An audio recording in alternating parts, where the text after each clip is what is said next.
আপনার নামটা একটু বলেন। আসসালামু আলাইকুম, আমার নাম মুসলিমা খাতুন, আমি ঝিনাইদহ জেলা থেকে এসেছি। বয়স কত আপনার এই মুহূর্তে? আমার বয়স এখন 28 বছর। 28 বছর। এবং আপনি ঢাকা শহরে এখন থাকছেন? না, আমি ঢাকা শহরে থাকি না, আমি ঝিনাইদহতেই থাকি। আমি চাকরি করি উপসহকারী কৃষি অফিসার, খামারবাড়িতে আমার হেড অফিস।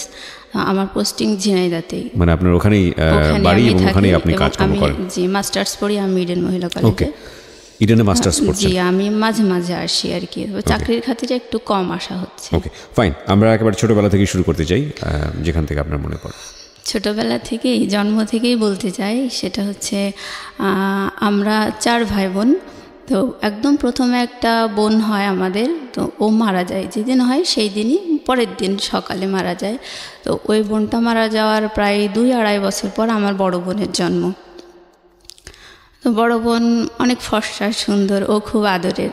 আর ওর 2.5 বছর পরে আমার জন্ম, এটা হচ্ছে 89 সাল, 25/12/89। তো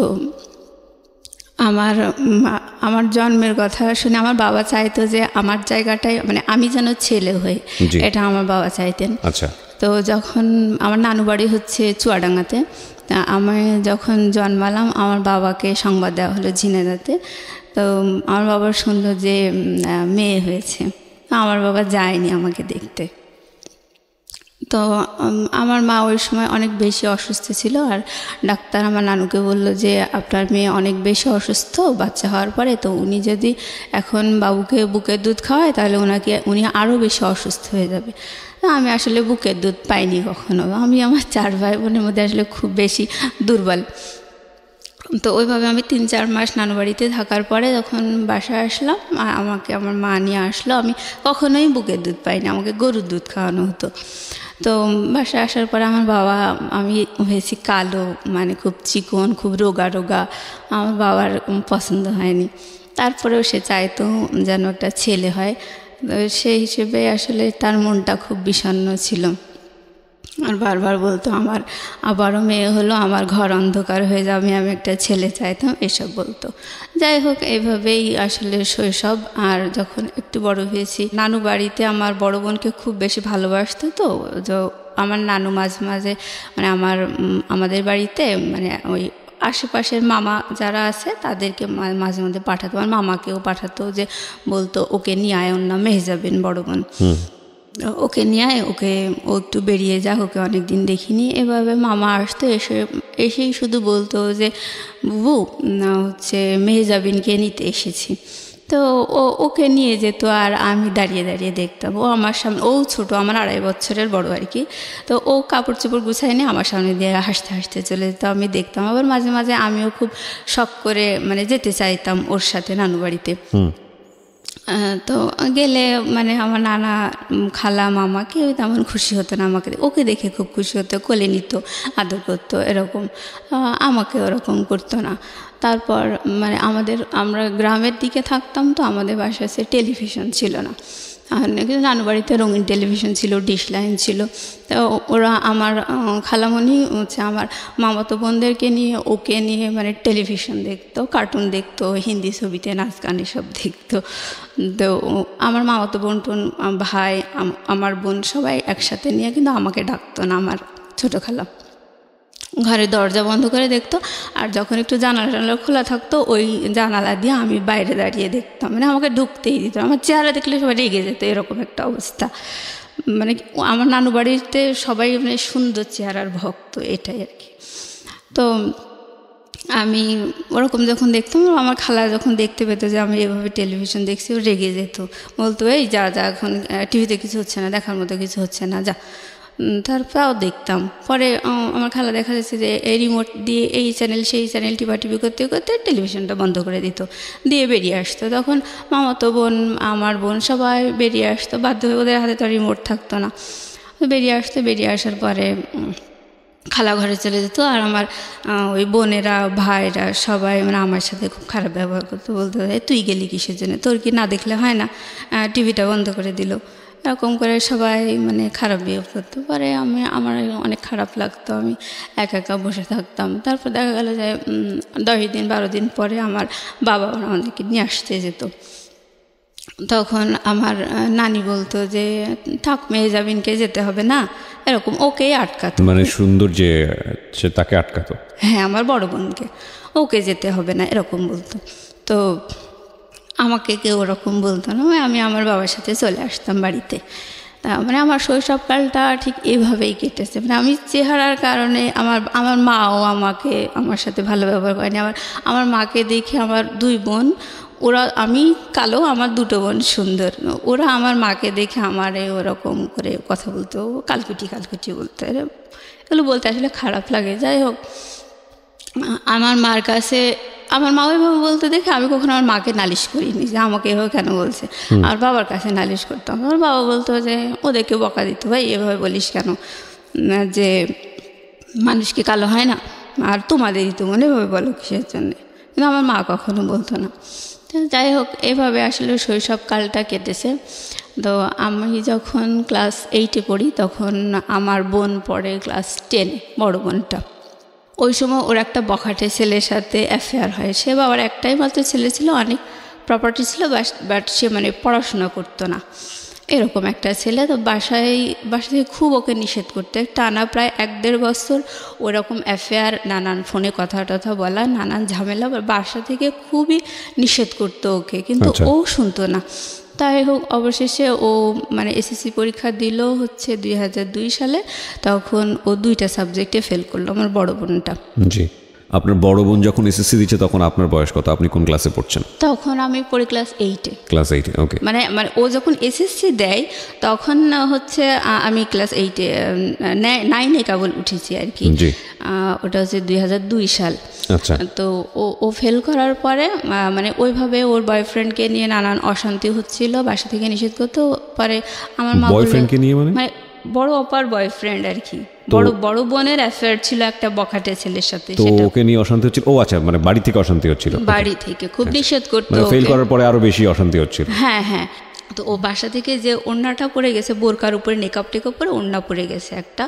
তো আমার মা আমার বাবা বাইরে দাঁড়িয়েছে, দেখছে যে মেয়ে ঢুকছে এরকম। তো ও ক্লাসে ঢুকে পরীক্ষা টরীক্ষা কতটুকু দিয়েছে ও জানি না। যাই হোক, ও মানে আধা ঘন্টা কি 1 ঘন্টা পরে ওয়াশরুমে যে ওপরের ওড়নাটা চেঞ্জ করে ওই সামনের দরজা মানে বারান্দা দিয়ে চলে এসছে বাবা মাকে দেখতে। ও দেখছে যে বাবা মা ওকে দেখতে পাচ্ছে, কিন্তু বাবা মা ওড়না চেঞ্জ করছে দেখো, বাবা মা তোকে চিনতে পারেনি। তারপরে একাডেমিক বিল্ডিংয়ের পিছনের গেট দিয়ে ওর বয়ফ্রেন্ডের সাথে চলে গেছে, মানে বাড়ি থেকে পালিয়ে গেল। পালিয়ে যাওয়ার পরে ওকে নিয়ে খুব টেনশন, মানে আমাদের এলাকায় ওই প্রথম মানে পালিয়ে গেল আর কি। আর মানে পরীক্ষা সেন্টার থেকে পালিয়ে যাওয়াটা মানে সব মিলিয়ে খুব বিচ্ছিরি একটা কেলেঙ্কারি অবস্থা। আর বাবা মা মানে একেবারে হতাশ। তো ও তো বিশাল একটা হার্ট করলো। তো আমার বাবা আসলে কেমন পাগলের মতো, ওর তো প্রায় 6 মাস মতো কোনো খোঁজই পাওয়া যায়নি। ও পালিয়ে যাওয়ার 4-5 দিন পরে বাসায় টেলিফোনে ফোন করছে। ফোন করে বলছে যে আব্বা রিসিভ করার পরে ও আব্বা বলছে যে মা তুমি আমাকে দেখতে আসবে না, কাঁদছে বলছে। তখন ও বলছে যে না, তোমাদেরও আমার দরকার নেই, আমারও তোমার দরকার নেই। এভাবে বলার পরে বাবা ওর লাইন কেটে দিয়ে মানে আমার ও খোঁজই নাই। এবার 5-6 মাস পরে আমার বাবা বাধ্য হয়ে কেস করলো যে আমার মেয়েকে এরকম নিয়ে গেছে, নাবালক মেয়ে, আমি পাচ্ছি না। তারপর ওরা কেস করার পরে পুলিশের যে নানান হ্যারাসমেন্ট এগুলো ওরা শিকার হলো, এগুলো পরে ওদেরকে পাওয়া গেল, ওরা আসলো আর কি। তখন আমার বাবা মেনে নিল ওকে। মেনে নিল? হ্যাঁ, মানে জামাই সহ মেনে নিল? হ্যাঁ, জামাই সহ মেনে নিল। তো যখন ওকে মেনে নিল, ও বাসায় আসলো, তখন ও 4 মাসের প্রেগনেন্ট। তখন ওর বেবি হলো 2004 সালে, আর ওকে ক্লাস 9-এ ভর্তি করে দিয়ে হলো 2005 সালে। ওই টিচারদেরকে বলে যে যাই হোক ভুল টুল করেছে, আপনারা আবার একটু শুরু করার ব্যবস্থা করেন। তো ওকে 9-এ ভর্তি করে দিল। ওর বেবিটা তখন বসতে শিখেছে। আর ওই 2005 সালে আমি এসএসসি ক্যান্ডিডেট। তো আমি ওর বাবুটাকে রাখি, পড়াশুনো করে, আমার তো আর স্কুল নেই। ও যেত স্কুলে আর পড়াশোনা করতো। যাই হোক, এইভাবেই ও এসএসসি পাশ করলো। তারপর এসএসসি পাশ করার পর ওর হাজব্যান্ড বিদেশে গেল। আমার বাবাই খরচা করে বিদেশে পাঠায়, মানে ওদের সাথে আসলে আত্মীয়তা হয় না, কিন্তু তারপরেও মেনে নিয়েছে, কি করা যাবে। এই ফাঁকে 2 বছর ছিল ওর হাজব্যান্ড বিদেশে, ও এই ফাঁকে ইন্টারমিডিয়েটটা পাশ করলো। আচ্ছা। পাশ করার পরে ইডেন মহিলা কলেজে অ্যাডমিশন দিল। ও হচ্ছে ইকোনমিক্সে চান্স পেল। চান্স পাওয়ার পরে ও যখন মানে স্কুলে থাকতে প্রাইভেট পড়তো, তখন ওর সাথে আরও কয়েকটা ওর ফ্রেন্ডও প্রাইভেট পড়তো। আমরা সবাই গার্লস স্কুলে পড়ছি, বাট বয়েজ স্কুলটা পাশেই ছিল। বয়েজ স্কুলের কিছু ফ্রেন্ড ওর সাথে প্রাইভেট পড়তো। ওখানে একটা ছেলে ওরই ক্লাসমেট ওকে খুব পছন্দ করতো ওই সময়, যখন ওর হাজব্যান্ডের সাথে ওর অ্যাফেয়ার ছিল। তো ও ইডেনে চান্স পাওয়ার পরে ওই ভাইয়াটা বললো যে দেখ, সেই সময় আমি তোকে খুব পছন্দ করতাম, তোকে এখনও আমি পছন্দ করি। এটা বলার পরে ও দেখলো যে না, আসলে ও একটু বল পেলো। হ্যাঁ, আর ইডেন কলেজে চান্স পাওয়ার পরে ও দেখলো তো এটা একটা অন্যরকম জগৎ। ও একদম গ্রাম লেভেলে বিয়ে করছিল, মানে তখন আর ওর ফ্রেন্ডটা এরকম বললো যে আমি তোকে এখনও পছন্দ করি। তখন ও একটু মানে ভরসা পেল। তারপর ওর হাজব্যান্ডকে ডিভোর্স দিয়ে দিল। দেওয়ার পরে মানে ওই ভাইয়াটার সাথে ওর রিলেশন শুরু। এই পর্যন্ত আমি ওর গল্পটা থামাতে যাচ্ছি, তারপর আমি আমার গল্প বলছি। আমি 2005 সালে এসএসসি পাস করার পরে আমার বাবা আমাকে খুলনাতে কৃষি ডিপ্লোমা ভর্তি করে দিল। জি। তো আমি আমার বোন যখন পালিয়ে গিয়ে বিয়ে করছিল, তখনই আমি মানে বাবা মায়ের এরকম মানসিক অবস্থা দেখে খুব চারিদিকে মান সম্মানের একটা বিচ্ছিরি হ্যারাস, এই কারণে আমি মানে খুব ডিটারমাইন্ড হয়েছিলাম ওই সময় যে আমি কখনো পালিয়ে গিয়ে বিয়ে করব না, প্রেম করব না। এই আমার বাবা মাই আমাকে আশীর্বাদ করে ভালো ছেলে দেখে বিয়ে দেবে, এরকম একটা ইচ্ছে ছিল। তো আমি যখন ডিপ্লোমা সেকেন্ড ইয়ারে পড়ি, তখন আমার বাবা আমাকে একটা বিয়ে ঠিক করেছিল। সেই ছেলেটা ঢাকাতেই ছিল, সেটা মিডিয়াতে এটিএনে মানে আর কি চাকরি করতো, প্লাস দু একটা ওই নাটক নির্মাণ করতে, এরকম একটা। তো সেই ছেলেটা আমাকে দেখে পছন্দ করছিল, বাট তার পরিবার আমাকে পছন্দ করেনি। এই তো এখানে আর হলো না। আমার মায়ের একটা স্বভাব আমি বলতে চাই যে উনি খুব আগাম গল্প করা পছন্দ করে, আগে আগে গল্প করে, আর সে কখনো নিজের দোষগুলো ধরে না। আর যখন মানে আমি জাস্ট বলছি, এগুলো আমার নিন্দা বলছি না, আমি সারা জীবন এরকমই দেখে আসছি। তো কখনো নিজের দোষ ধরে না। ইভেন যদি তার নিজের দোষ ধরা হয়, তখন সে এতটাই আগুন হয়ে যায় যে মানে উল্টা সে আরও বদনাম দেয়, মানে মিথ্যা একটা বদনাম দিয়ে থামানোর চেষ্টা করবে, এইভাবে এরকম। আর আমার বাবা হচ্ছে কি, উনি খুব কেয়ারলেস সংসারের প্রতি। সে বাইরে মানে অন্যদের কাছে সে উদার হওয়া পছন্দ করে, সম্মানিত হওয়া পছন্দ করে, বাট সে পরিবারের প্রতি খুব কেয়ারলেস, এরকম। তো আমার বাবা যখন আমার ওই বিয়েটা ঠিক করলো, তখন আমাকে থার্ড ইয়ারে আমি পড়ি, প্রায় থার্ড ইয়ারেই উঠেছি ওই সময়। তো আমার বাবা আমাকে টাকা দিয়ে আসতে গেছে, হোস্টেল খরচ দিয়ে আসার সময় আমার বাবা বলছে যে তোমার থার্ড ইয়ার মানে 6th সেমিস্টারে উঠবো আমি ওই সময়। আমার বাবা বলছে তোমার 6th সেমিস্টারে ওঠার আগ দিয়ে যদি বিয়ে হয়ে যেত তাহলে খুব ভালো হতো। আমি বলছি কেন? বলছে যে তাহলে টাকাটা ওই তারেক দিত, মানে আমার যে ছেলের সাথে বিয়ে ঠিক হয়েছে ওই ছেলেটার নাম হচ্ছে তারেক। এখন বলছে তাহলে ও তোমার ভর্তি খরচটাও তারেক দিত। মানে আমার বাবা সবসময় চাই যে অন্যরা কষ্ট করুক, যাই করুক, কোনোভাবে কাজটা কমপ্লিট হয়ে যাক, আমি ঝামেলামুক্ত হয়ে যাই, এরকম একটা মেন্টালিটি। বদনাম না, আমরা সব ভাই বোনই এরকমই দেখে আসছি। তো যাই হোক, বাবা বড় বোনকে বেশি ভালোবাসতো, ওর প্রতি একটু যাই হোক। আচ্ছা, আমি এখন বলছি যে আমি আমার বাবাকে বললাম যে তুমি তাহলে ওই কথা কেন বলছো, সেমিস্টার ফি অনলি 2500 টাকা, আর তুমি বিয়ের অ্যারেঞ্জ তো অনেক বেশি হয়, তো তুমি এই কথা কেন বলছো, 2500 টাকা তুমি দিতে পারবে না, এটাই কি? আমার বাবা কোনো কথা বললো না, আমাকে টাকা দিয়ে বাসায় চলে গেল। তো আমার যখন বিয়েটা ঠিক হয়েছে, অলরেডি আমার সাথে তার দেখা হয়নি, কিন্তু আমার বোন, আমার ভাই তাকে দেখে এসছে।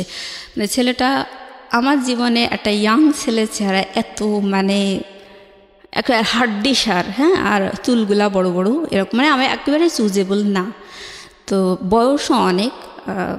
যাই হোক, তারপর আমি সবসময় বলতাম যে না, আমি কখনো বাবা মা আমাকে আশীর্বাদ করে দেবে, সেই হিসেবে আমারও মানে ওদের বর্ণনা শুনে আমারও পছন্দ হয়নি, তারপর আমি মেনে নিয়েছিলাম। তো যাই হোক, আমার মা মানে আমার সাথে দেখা সাক্ষাৎ, আমার ওই পাত্রটার সাথে দেখা সাক্ষাৎ হওয়ার আগেই আমার মা আমাদের পাড়া প্রতিবেশী, আত্মীয় স্বজন সবার কাছে বলে বেরিয়েছে মেয়েকে মিডিয়ার একটা ডিরেক্টরের সাথে বিয়ে দিচ্ছি। এইভাবে বিশাল গল্প করে, মানে আমি কলেজেই আসি, আমি কিছুই জানি না।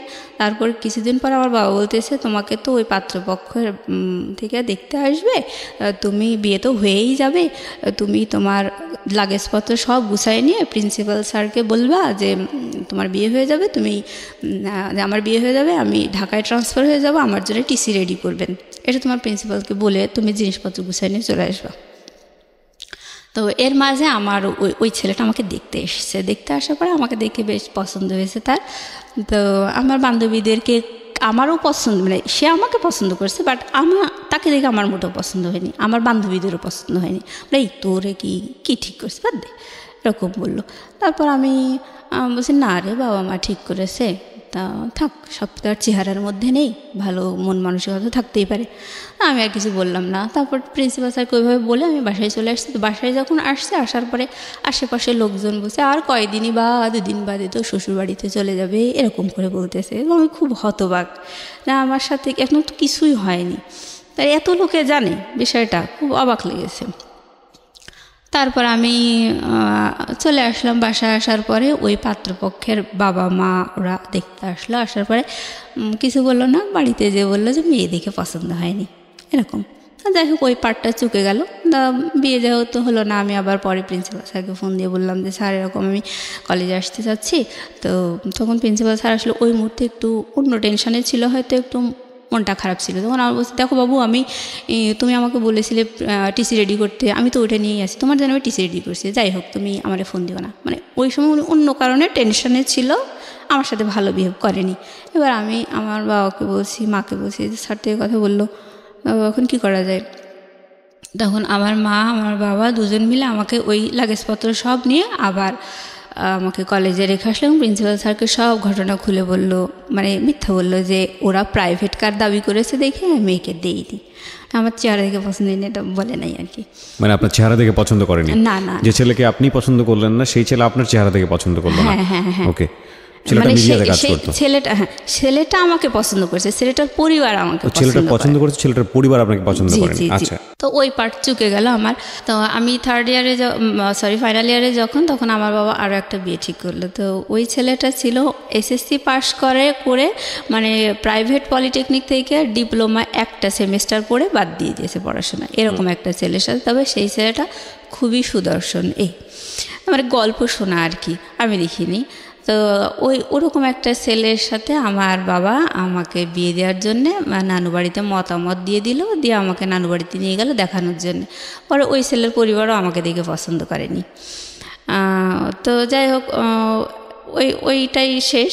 তারপর আমি ডিপ্লোমা শেষ করে আমি বাসায় চলে এসেছি, চাকরির জন্য পড়াশোনা করতেছি এরকম। এই যে আপনাকে দেখে দেখে পছন্দ করতো না, আপনার ভিতরে ফিলিংটা কি হতো? মানে খারাপ লাগতো না? মানে কনফিডেন্স কমে যেত না? খারাপ লাগতো বলতে কি, মানে আমি সবসময় চাইতাম আমার বাবা আমাকে অবশ্যই একটা ভালো শিক্ষিত একটা চাকরিজীবী ছেলে দেখেই বিয়ে দেবে। মানে আমার বড় বোন যেমন একটা বখাটে ছেলের সাথে বিয়ে করেছে, ওরকম মানে বাবা মায়ের রুচিতে সাধারণত এরকমই হয়, ভালো ছেলে দেখেই তো বাবা মা বিয়ে দেয়। তো আমি যখন ডিপ্লোমা পড়তাম তখন কিন্তু আমি আমার ক্লাসমেট প্লাস আমার মানে আমার সিনিয়র যারা বড় ভাইটাই ছিল, মানে ওরকম সব মিলে আমি যদি প্রেম করতাম, আমার চেহারা দেখে আমি 30টারও বেশি প্রেম করতে পারতাম। মানে এরকম এতগুলো আমি প্রপোজাল পেয়েছি। বাট আমার সবসময় মানে ভালো লাগা ছিল সেটা হচ্ছে যে আমি কখনো আমার সম কোয়ালিটির ছেলে বিয়ে করব না, এটা একটা কথা। আর একটা হচ্ছে আমার বাবা মা দেবে এবং আমাকে ভালো শিক্ষিত এবং চাকরিজীবী ছেলে দেখে বিয়ে দেবে, যাতে সমাজে আর 10 জন বলে যে না জামাইটা ভালো হয়েছে, ওই আগের মতো ওরকম 3rd গ্রেডেড হয়নি, এরকম একটা আমার শখ ছিল। তো যাই হোক, আমার বাবা মা কিন্তু খুব লো কোয়ালিটির ছেলে দেখেই কিন্তু 2বার আমার বিয়ে ঠিক করেছে। একটা এসএসসি পাস আর একটা হচ্ছে ওই যে প্রডিউসার ছিল, উনি কিন্তু ওনার অনেক এজ ছিল, ওনার যে কোয়ালিফিকেশান কি, কখন কত সালে এসএসসি পাস, এগুলো সে কিছুই বলতো না, মানে বয়সটা ধরা পড়ে যাবে দেখে। তো যাই হোক, ওনারটা জানা যায়নি। এই পার্টগুলো চুকে গেল। তো আমি ডিপ্লোমা শেষ করে বাসায় এসে মানে ওই সময় যখন পড়তাম আর কি ডিপ্লোমা, তখন ফাইনাল ইয়ারের দিকে এসে আমার বেশ কয়েকটা বান্ধবীর বিয়ে হয়। তো ওরা অ্যারেঞ্জ ম্যারেজ, সব বাবা মাই দিয়েছে ওদের। তো ওদের হাজব্যান্ডরা মানে শিক্ষিত ছিল, সবাই অনার্স মাস্টার্স পাস, ইভেন তারা ভালো প্রাইভেট ফার্মে জব করতো এরকম। তা আমার দেখে ভালোই লাগতো। তা আমি তখন ভাবতাম যে আমার বাবা মায়ের উপর আমি এতটা ডিপেন্ড করি, আর আমার জন্য কোন কোয়ালিটির ছেলে ঠিক করেছে। যদিও তারা আমাকে দেখে পছন্দ করেনি, তা আমাকে দেখে পছন্দ করেনি দেখেই মানে আমি রেহাই পেয়েছি। হ্যাঁ, মানে আমার বাবা মা কখনো আমাকে জিজ্ঞাসা করেনি যে তোমার কেমন ছেলে পছন্দ বা এই দুটো ঠিক করেছি, এগুলো তোমার ভালো লেগেছে না, এগুলো আমাকে কখনো জিজ্ঞেস করেনি। ওকে। তো আমার এরকম একটা খুব মনক্ষুণ্ণ ছিলাম আমি যে কেমন একটা ছেলে দেখলাম, আমার বান্ধবীদেরও তো বিয়ে হলো। তো এরকম নিয়ে আমার খুব মনটা খারাপ ছিল। ওইভাবে আমি বাসায় পড়াশোনা করি। আর আমার স্বভাবটা হচ্ছে আমি কখনো বেশি কথা বলি না, চুপচাপ থাকতে আমার ভালো লাগে। আচ্ছা। আর আমার ছোট বোনটা কিন্তু অনেক চালাক, ওকে একটা অন্যায় কথা বললে ও দেন অ্যান্ড দেন মানে ওটার রিপ্লাই দিয়ে দেয়, একদম মানে রিয়েল অ্যান্সার যা হওয়া উচিত সেটা দিয়ে দেয়। আর আমার বড় বোন কিন্তু একটু বেশিই চালাক, ওকে যদি একটা অন্যায় কথা বলা হয় ও ওই অন্যায় কথাটা যে ওটা যে আসলে অন্যায় কথা এটা পেটের থেকে বের করার জন্য ও আর একটা পাল্টা অন্যায় কথা বলে দেবে। দেওয়ার পরে ও সত্যিটা যাচাই হয়ে যাবে ওই রকম।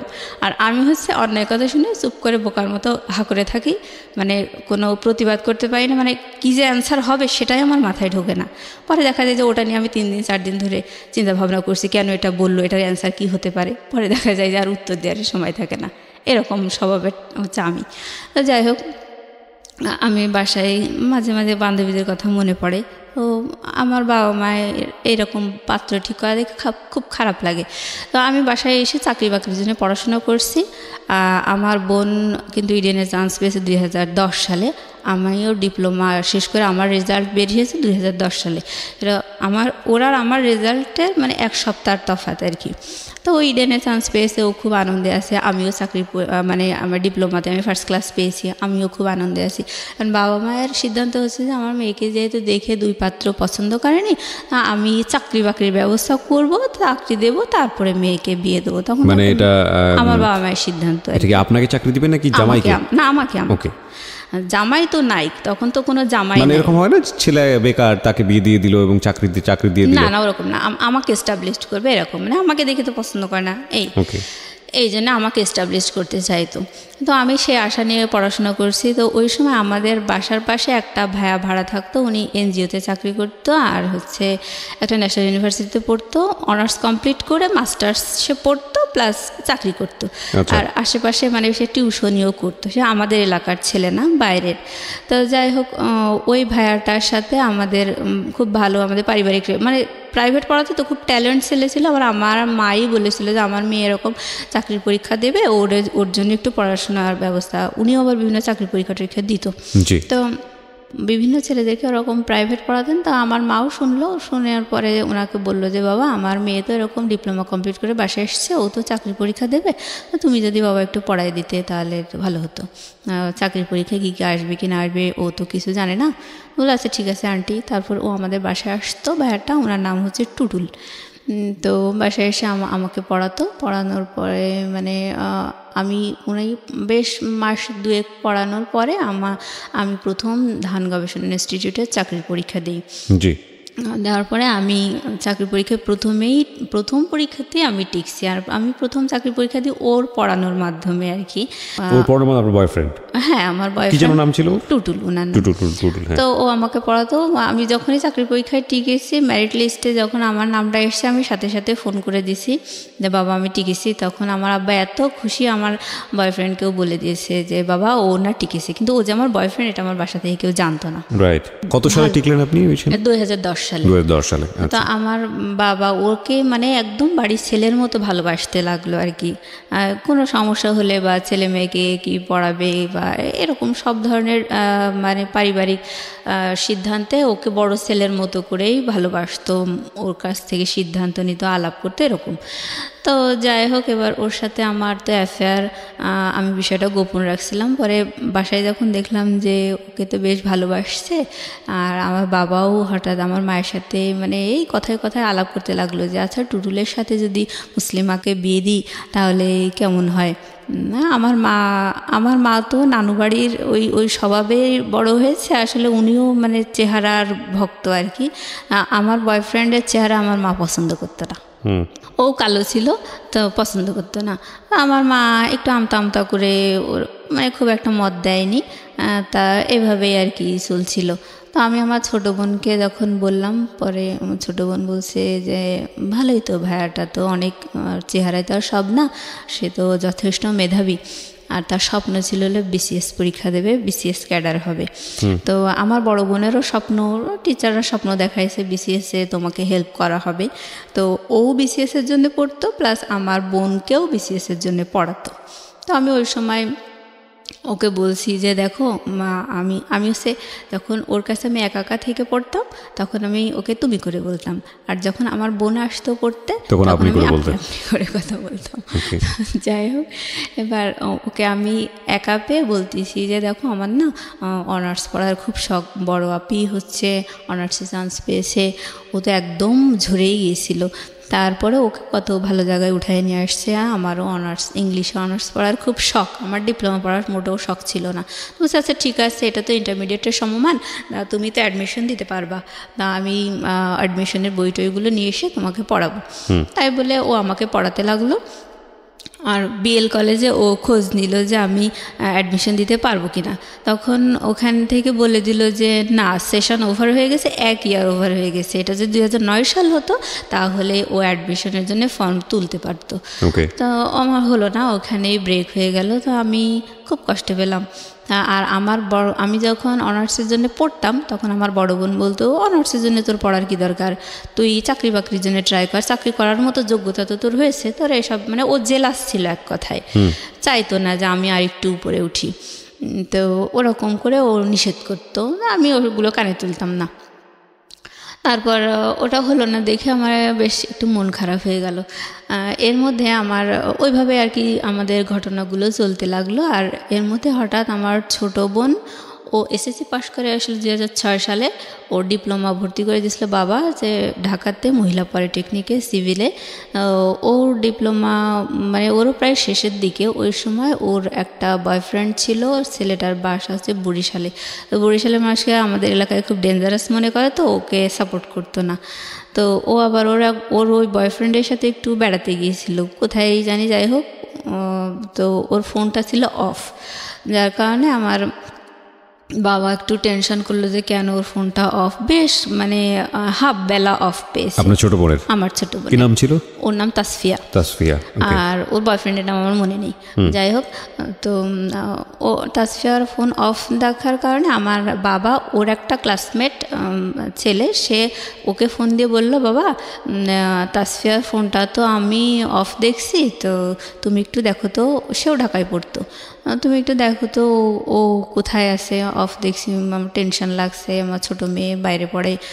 যাই হোক, এবার ও জানতো যে ওর ওই বয়ফ্রেন্ডটা বরিশালের ছেলে, এগুলো ও জানতো। আর ও খুব জেলাস ছিল, হ্যাঁ, মানে ওর ওই ফ্রেন্ডটা ওকে পছন্দ করতো, কিন্তু ওর বরিশালের ছেলের সাথে অ্যাফেয়ার দেখে ওর একটু রাগ টাগ ছিল এরকম।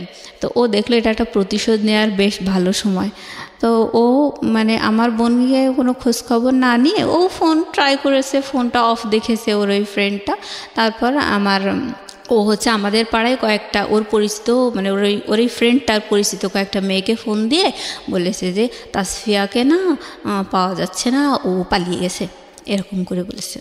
বলার পরে তখন পাড়া প্রতিবেশীরা মানে একটু মনক্ষুণ্ণ, মানে তারাও একটু ঠাট্টা করার সুযোগ পেল, বলতেছে ও ওনার 2 সুন্দরী মেয়ে তাহলে একই কাজ করলো, এরকম বলতেছে।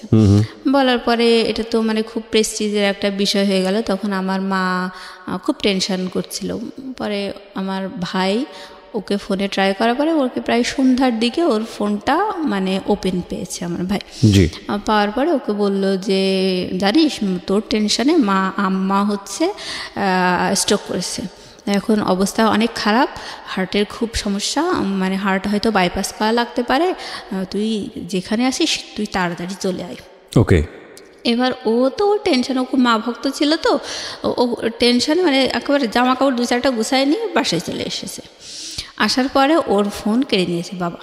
আমার মা বাবা দুজনে মিলে ওর মানে সেলফোনটা কেড়ে নিয়েছে। দেওয়ার পরে ওকে বলেছে যে কিছুই হয়নি, তুমি এরকম এরকম করেছো, তোমাকে বিয়ে দিয়ে দেওয়া হবে। ওকে, বড় মেয়ে একবার এরকম করলো, তুমি এরকম হ্যারাস করতেছো, আমাদের কি প্রেস্টিজ নেই, আমাদের কি সমাজে বাস করতে হবে না, তোমাকে বিয়ে দিয়ে দেবো। তারপর ও তো মানে হতভম্ব হয়ে গেল, কি শুনলাম আর কি শুনছি এখন বাসায় এসে। তো যাই হোক, ওর ওরকম মানে যখন ওর ফোনটা কেড়ে নিল, তাই হোক ওর জন্য ছেলে টেলে দেখা হচ্ছে। তো আমাদের দুঃসম্পর্কের এক আত্মীয়র মধ্যে এক ঘটক ধরা হলো, উনি আমাদের ফুপ্পা হয়। তো ওই ফুপ্পা একটা মানে ওই ফুপ্পা আর ওনার ভাইরা ভাই, মানে দুই ফুপ্পা আর কি। তো ছোট ফুপ্পাটা একটা ভালো পাত্র নিয়ে আসলো। সেই ছেলে হচ্ছে ঢাকা ইউনিভার্সিটি থেকে অনার্স মাস্টার্স করা, মনে হয় ম্যানেজমেন্ট নাকি, সাবজেক্টটা মনে নেই। উনি অগ্রণী ব্যাংকের সিনিয়র অফিসার ছিলেন ভাইয়াটা, প্লাস বিসিএস এর ভাইবা দেবে এরকম একটা পর্যায়ে ছিল। আর ওনার বাবা মা কেউ নেই। উনি বলতো যে আমি আমার ওয়াইফকে দিয়ে চাকরি করাবো না, আমি সংসার করাবো, তবে আমি একটা ভালো মেয়ে চাই, এরকম একটা সুন্দর মেয়ে চাই। তো যাই হোক, ওদের ঘর বাড়িও ভালো ছিল না। ওনার ভাই ওনাকে পড়াতো, পাত্রের ভাই আর কি। তো ওনার বড় ভাই এসে আমার বোনকে দেখে গেল, খুব পছন্দ হলো। তো ওই আমার ওই দুই ফুপ্পার মধ্যে যে বড় ফুপ্পা, সেই হচ্ছে আসল ঘটক। উনি বলল কি, ওই ফুপ্পার হচ্ছে ভাগ্নে মানে পাত্র আর কি, উনার পছন্দের পাত্র। মানে উনি বললো যে আমার হাতেও একটা পাত্র আছে, সেটা আমার ভাগ্নে হয়। তো সে হচ্ছে সিভিল ইঞ্জিনিয়ার, তো সেও ডিপ্লোমা ইঞ্জিনিয়ার, কিন্তু আপনার মেয়ে তো ডিপ্লোমা ইঞ্জিনিয়ার, তার তো একটা বিএসসি ইঞ্জিনিয়ার দেওয়া উচিত, সেও তো ওরকমই চায়। আর এই পাত্রের কথা বাদ দেন ভাই, কারণ বাড়িঘর দূর থাকার তো দরকার আছে, ওদের তো টয়লেট বাথরুমও ভালো না। এরকম করে মানে ওই পাত্রটাকে হটানোর চেষ্টা করলো। হ্যাঁ, ও চাইতো যে ওনার ভাগ্নেটার সাথে আমার বোনের জন্য বিয়ে হয়।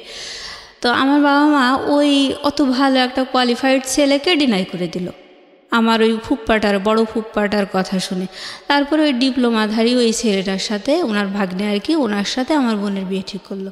তখন আমার বোন একেবারে তেলে বেগুনে জ্বলে উঠলো, বলে হ্যাঁ আমাকে এত ভালো ছেলের সাথে, মানে ওই ছেলের সাথে আমাকে বিয়ে দিতে হবে, আর না দিলে আমাকে বিএসসি ইঞ্জিনিয়ারের সাথে বিয়ে দেবে, আমি ডিপ্লোমা ইঞ্জিনিয়ার, আমি বিএসসি ইঞ্জিনিয়ার বিয়ে করবো। তখন আর ও বারবার আমার মাকে রিকোয়েস্ট করতো, না বিয়ে দিয়েন না, আমি যাই হোক এসব আর কিছু করবো না, আমার খুব শখ, আমি চাকরি বাকরি করবো, এরকম বলার পরে আমার মা ওকে বকাঝকা দিয়ে, হ্যাঁ তুই আমার প্রেস্টিজের উপর উঠেছিস, তোকে বিয়ে দিয়ে দেবো, তোকে বিশ্বাস করা যায় না, এভাবে বললো। বলার পরে ওকে মেরে ধরে আর কি এক কথায় বিয়ে দিয়ে বললো, আমি যে ছেলের সাথে পালিয়ে গেছি তার সাথে না দিয়ে অন্য কারোর সাথে দিচ্ছেন কেন, এভাবে যখন বললো, আমার মা তখন ওকে 2-4টা থাপ্পড় দিল। দেওয়ার পরে বললো, এই তুই গেছিলি কিসের জন্য, পালিয়ে গেছিলি কিসের জন্য, এভাবে বললো। বলার পরে ওর মারধর খেয়ে বিয়েতে রাজি হয়ে গেছে আর কি। তারপর ওটা ওই পর্যায়ে আছে যে ওর বিয়েতে ও রাজি হয়ে গেছে। এইবার আমার বড় বোন, ওরটা তো বললাম যে ও বাবা মায়ের মান সম্মান হানি করছে, তারপরেও ওকে এভাবে নিয়ে আসা হয়েছে, ওকে এস্টাবলিশ করার চেষ্টা করা হয়েছে। আমার ওই বড় বোন আমার বাবা মাকে বুদ্ধি দিল যে দেখো, মুসলিমার চেহারা তো এর আগে 2 পাত্র দেখে কেউ পছন্দ করেনি, তা এখন যদি তাসফিয়ার বিয়ে দিয়ে দাও, তাহলে ওকে বিয়ে দেওয়া কিন্তু অনেক টাফ হয়ে যাবে, কারণ ওরে দেখে তো কেউ পছন্দ করে না। তখন সবাই ভাববে যে এর কোনো সমস্যা আছে, ছোটো বোন সুন্দরী, ছোটো বোনটার বিয়ে হয়ে গেছে, এর মধ্যে কোনো ঝামেলা আছে, এবং বিয়ে দিতে পারবা না। ওকে, এটা আমার বাবা মাকে বুদ্ধি দিয়ে ওয়াশ করলো, মাথা ওয়াশ করলো। তো আমার ঘটক যখন আমার ছোটো বোনের বিয়ের ব্যাপারে কথাবার্তা হচ্ছিল, তখনও আমার বাবা কিন্তু বলেছে যে আমার মেজো মেয়েটা হচ্ছে ওকে চাকরি করাবো, ওর জন্য একটু জমিও রেখে দিয়েছি, ওই সরকারি চাকরি পরীক্ষাও একবার টিকেছে, আমরা জানি ও টিকবে, আমাদের আশা আছে, বিশ্বাস আছে। তো ওর ওই জমিটা বিক্রি করে ওর চাকরি ঘুষি দিয়ে ওরে চাকরি দিয়ে তারপর বিয়ে দেবো, এই মেয়েটাকে আমরা বিয়ে দেবো না। আর ঘটকও আমার চেহারা দেখে বললো যে হ্যাঁ এই মেয়েটা চাকরি দিয়ে বিয়ে দেওয়াই ভালো, এভাবে বললো। তা যাই হোক, এবার আমার বড় বোন, আমার ঘটক বলল যে আমার হাতে কিন্তু আরও একটা পাত্র আছে, কিন্তু এই মেয়েটা চাকরি দিয়ে বিয়ে দেওয়াই ভালো, তবে পাত্রর পক্ষটা ওরা কিছু নেবে না, আর ওর বাবা হলো হাজি, খুব ভালো মানুষ, আর ছেলেটা দেশের বাইরে থাকে, প্রায় 10-12 লাখ টাকার গহনা এনেছে, তারা খুবই বউয়ের ভক্ত, তাদের বাড়ির বউরা খুব সুখী। এটা আপনার কথা বলছে? আমার কথা বলছে, মানে ঘটক এভাবে একটা পাত্রের ব্যাপারে আমার বাবা মায়ের কাছে বলছে।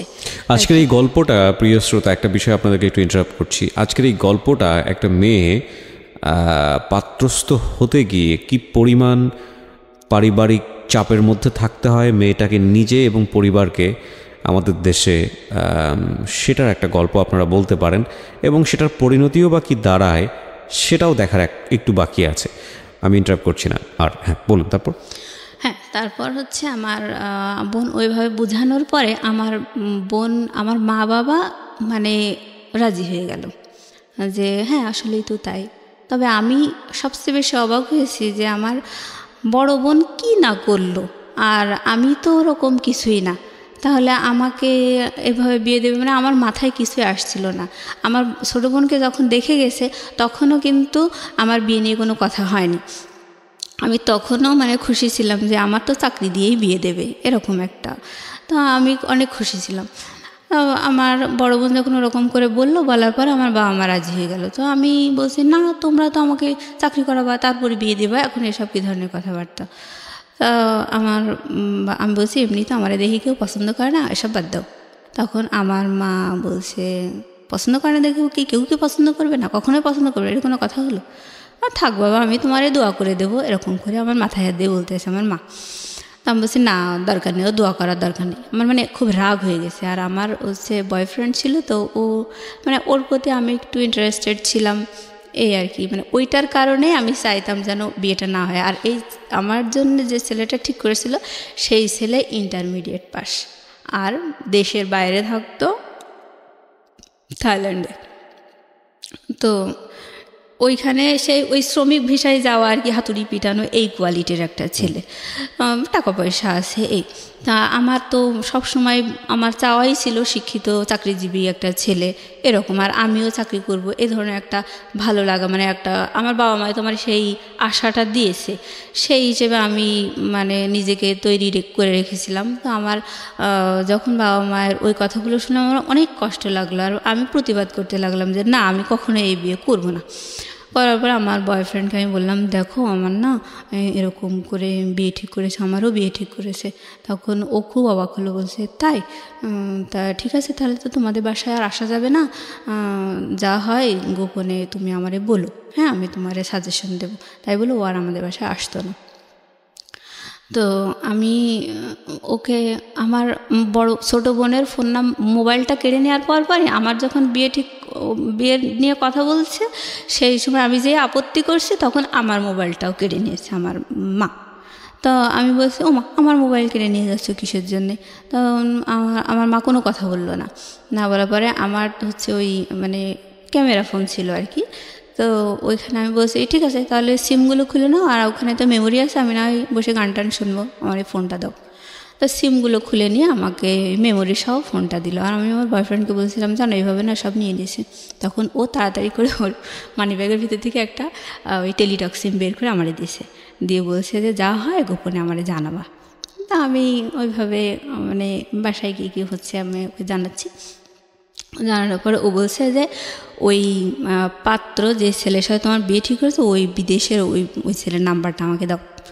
এবার আমি দিলাম, দেওয়ার পরে ও ওই ছেলেকে বারবার ফোন করতো। ফোন করার পরে এখানে তো আমি তো স্বীকার করতে পারছি না যে আমার বয়ফ্রেন্ড আছে, ছেলে পক্ষকে তুমি বলতে পারছি না। তা আমি মানে খুব আমার আসলে একটা অস্বস্তিকর অবস্থার মধ্যে আমি আছি। মানে আমার বয়ফ্রেন্ডও আমাকে ভুল বুঝতেছে, বলছে ও অনেক টাকার গন্ধ শুনেছো, অনেক টাকার গল্প পেয়ে তুমিও দেখি আমার সাথে অভিনয় করা শুরু করছো, মানে ও আমাকে ভুল বুঝতেছে। হ্যাঁ, বলছি দেখো আমি তোমাকে ভুল যদি বুঝি বা তোমার প্রতি যদি আমার ভালো লাগা না থাকে তাহলে তো তোমাকে আমি বলতাম না যে আমারও বিয়ে ঠিক হয়েছে, তুমি এরকম করতেছো কিসের জন্য? মানে ও আমার বয়ফ্রেন্ডও খুব একটা পরিষ্কার মনের ছেলে ছিল না, বলে আস্তে আস্তে গল্পের মাঝে বোঝা যাবে। তো যাই হোক, আমি ওকে যখন বললাম ও বলছে যে আমি যা তোমাকে ডিরেকশন দেবো তুমি ঠিক তাই করবা। এবার ও বলতো যে এবার আমাকে আমার ওই মানে এই পাত্রপক্ষ দেখতে আসছে, ছেলের বাবা আমাকে দেখতে আসার পর আমাকে দেখে খুব পছন্দ হয়েছে। পছন্দ হওয়ার পরে এবার মানে ছেলেটা বলছে যে আমার বাবার যেহেতু পছন্দ হয়েছে সুতরাং আমি মেনে নেব, আমার বাবার পছন্দ আমার পছন্দ। এই বলার পরে মানে তখন আমার মা বাবা মানে আহামরি খুশি যে আমাকে দেখে এই প্রথম একটা পাত্র পছন্দ করলো। কিন্তু পাত্রটার কোয়ালিটিটা কি, আমার কথা হচ্ছে ওইটাই, যে আমি সবসময় বলতাম যে আমার জন্য অন্তত একটা ভালো কোয়ালিটির ছেলে ঠিক করো, তারপরে সে যদি আমাকে দেখে পছন্দ না করে তখন না হয় আমি নিচের দিকে তাকাবো। তো এখন তোমরা তো শুরুতেই একেবারে রুট লেভেলের দিকে, তাই এসএসসি পাস, ইন্টারমিডিয়েট পাস, ওই বিদেশে যে হাতুড়ি পিটানো এসব কি। তো আমার মা আসলে আমার চেহারা নিয়ে তখনও মানে খুব নেগলেক্ট করে কথা বলতে লাগলো, ভাই বোন সবাই। আমি বিয়েতে মোটেই রাজি না। তো আমাকে যখন আমার মানে পাত্রের বাবা দেখে পছন্দ করলো, আমি আমার বয়ফ্রেন্ডকে বললাম দেখো আমাকে দেখে না পছন্দ করেছে। এখন তো মানে আমার কি ভালো লাগে কি না লাগে এটা তো আমার বাড়ি থেকে কেউ শুনতে চাচ্ছে না, মানে ওরা মনে করছে এটা পরম সৌভাগ্য। আর মানে এতগুলো চেষ্টার পরে যদি এরকম একটা সম্বন্ধ হয়ে যায় শেষ পর্যন্ত, সেটা আসলে সৌভাগ্যই ফ্যামিলির জন্য। হ্যাঁ হ্যাঁ, কিন্তু মানে আমার ফ্যামিলি কখনোই কিন্তু আমার চাওয়া পাওয়াগুলো শোনেইনি, মানে মূল্যায়নই জি, করেনি, আমরা সেটা জানতেই বুঝতেই পারছি। চায়নি। ধারাবাহিকভাবে যাই একটু সামনের দিকে। তারপর তো এইটাও তো বয়ফ্রেন্ডকে বললেন, টুটুলকে বললেন। হ্যাঁ, টুটুলকে বলার পরে ও বলতেছে যে ঠিক আছে, যা যা হয় তুমি আমারে জানাও। এবার হচ্ছে আমি বলছি যে ঠিক আছে, আচ্ছা আমি তোমারে জানানোর চেষ্টা করব বলে আমি আমাদের বাসা থেকে মানে একটা বাড়ি থেকে দুধ নিয়ে আসতো। হ্যাঁ, তো আমি যাইতাম ওই দুধ নিয়ে আসার জন্য, মানে রেগুলার নিত আর কি। তো ওই ফাঁকে আমি একটা গোপন জায়গায় মানে একটু ঝোপঝাড় দেখে এরকম দেখে দাঁড়ায় ওই ওর যে সিমটা আমাকে দিয়ে গেছিলো ওই সিমটা ওপেন করে একটু কথা বলতাম যে বাড়িতে এই সমস্যা হচ্ছে, তুমি কিন্তু ভুলেও ওই ছেলেকে ফোন করবা না, মানে ওটা আমার উপরেই চাপ আসতেছে, তো তুমি যেন ভুলেও ফোন দিও না। কিন্তু ও বারবার ফোন দেয় আর বলে যে মেয়ের সাথে আপনার বিয়ে ঠিক হয়েছে, ওই মেয়ের কাছ থেকে সরে যান, এই সে এরকম বলে। বলার পরে ওই ছেলেটা আবার আমার মানে ঘটককে জানাই দেয়, ঘটক আবার আমাদেরকে বলে দেয় এরকম ডিস্টার্ব হচ্ছে, কে সেই ছেলেটা। তখন আমার বাবা মা বলে যে না আসলে এই 10টা শত্রুর মধ্যে বসবাস করি, এরকম হয়তো কেউ শত্রুতা করছে। এই তো ছেলেটা কে ছিল? ছেলেটা মানে মানে যে ইনফর্ম করতো আপনার সম্পর্কে? ওটা আমার বয়ফ্রেন্ড আর কি। মানে টুটুলি তো ছিল? হ্যাঁ, টুটুলি ছিল। এটা করে যাতে করে ভাঙা যায় আর কি বিয়েটা। কিন্তু ও ওরকম করে বলার পরে আমি বারবার বলছি যে দেখো আমার কিন্তু এঙ্গেজমেন্ট করাতে চাচ্ছে ছেলেটা, দেশের বাইরে আছে, সে 6-7 মাস পরে দেশে আসবে, তারপর বিয়ে হবে, আমার তো এঙ্গেজমেন্ট করাতে চাচ্ছে, তো তুমি এত ব্যস্ত হচ্ছে কিসের জন্য? আচ্ছা, তা ওর মাথায় কাজ করে না। যাই হোক, ছেলের বাবা দেখে পছন্দ করে মানে আমার বিয়ের জন্য কথাবার্তা চলছে। তখন আমার ভেতরে মানে আগুন ধরে গেছে যে আমার তো তাহলে আমার পছন্দগুলো তো কেউ মূল্যায়ন করবেই না, জিজ্ঞেসই করে না। হ্যাঁ, তা তখন ছেলেপক্ষ বলেছিল যে মেয়ে কি চায়, মেয়ে চাকরি করতে চায়, মেয়ে পড়াশোনা করতে চায়, মেয়ের চাকরি পরীক্ষার জন্যে তারে মানে কোচিং টোচিং করাতে হবে, সব কিছু আমরা করাবো।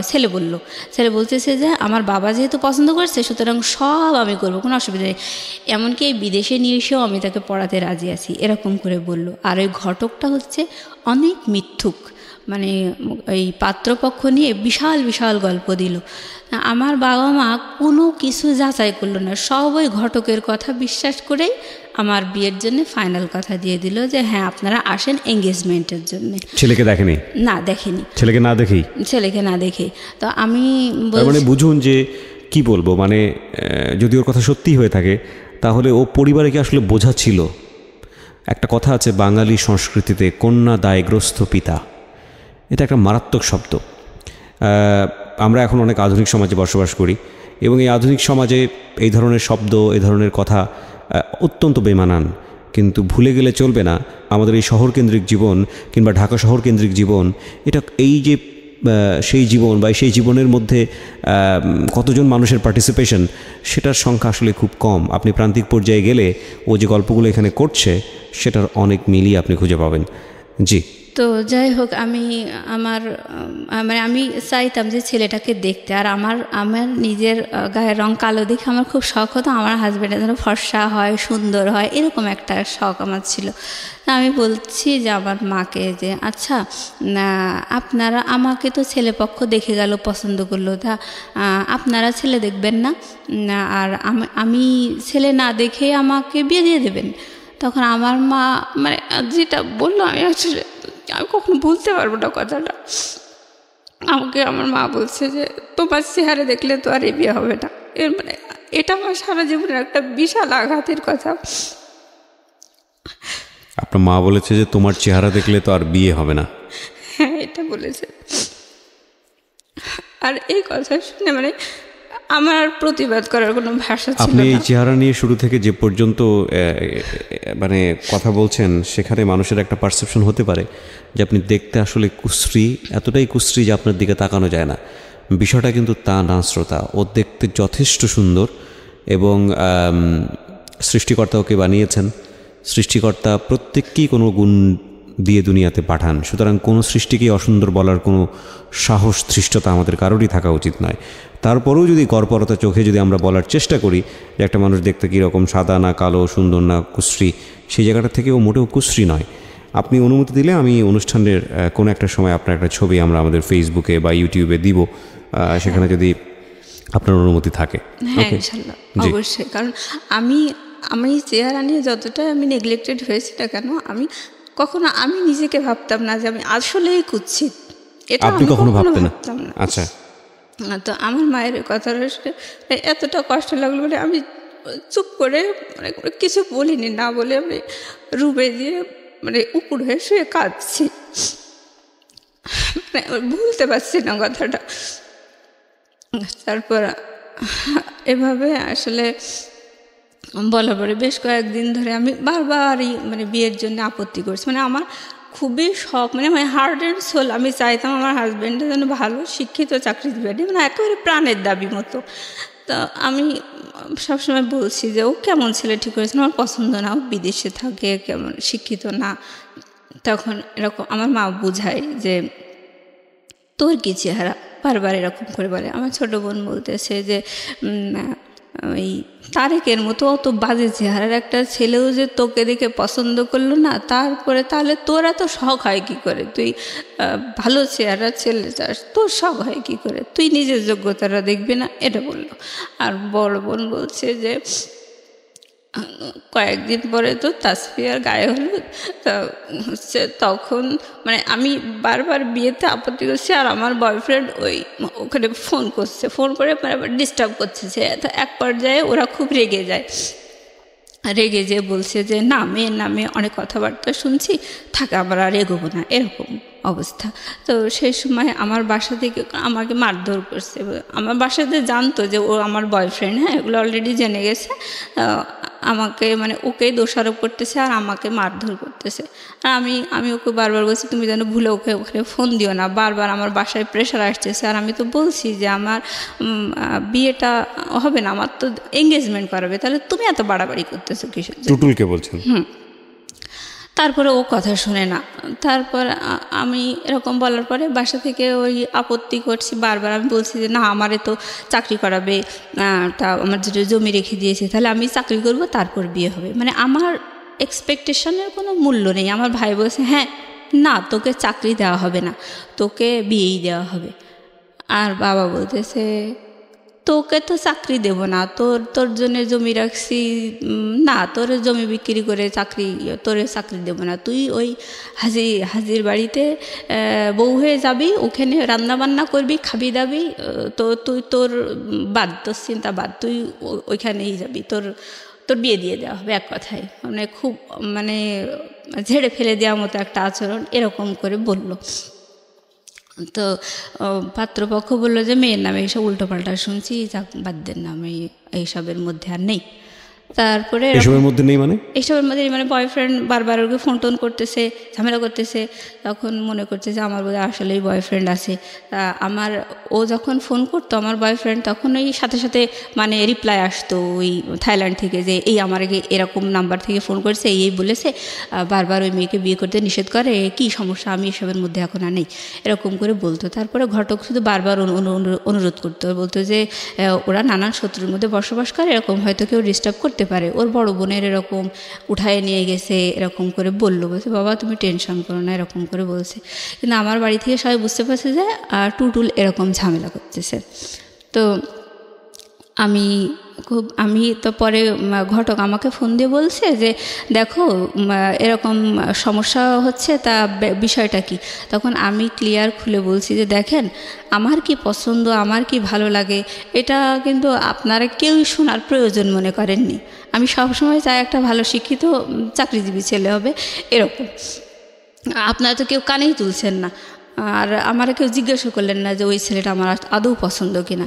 তখন ওই ঘটক বলছে, ও তাহলে তো ওই ছেলেটা মানে থাইল্যান্ডে বারবার ওই পাত্রের কাছে ফোন করছে আর মানে বিয়েতে নিষেধ করতেছে, তাহলে তো তোমার কথার সাথে আমি মিল পাচ্ছি যে সেই ছেলেটাও শিক্ষিত, মানে ভালো ছেলে, অনেক উল্টোপাল্টা কথা বলছে, আর তোমারও তো দেখি এখানে আসলেই আপত্তি, আমি তো দেখি টুকটাক মিল পাচ্ছি, এরকম বলছে।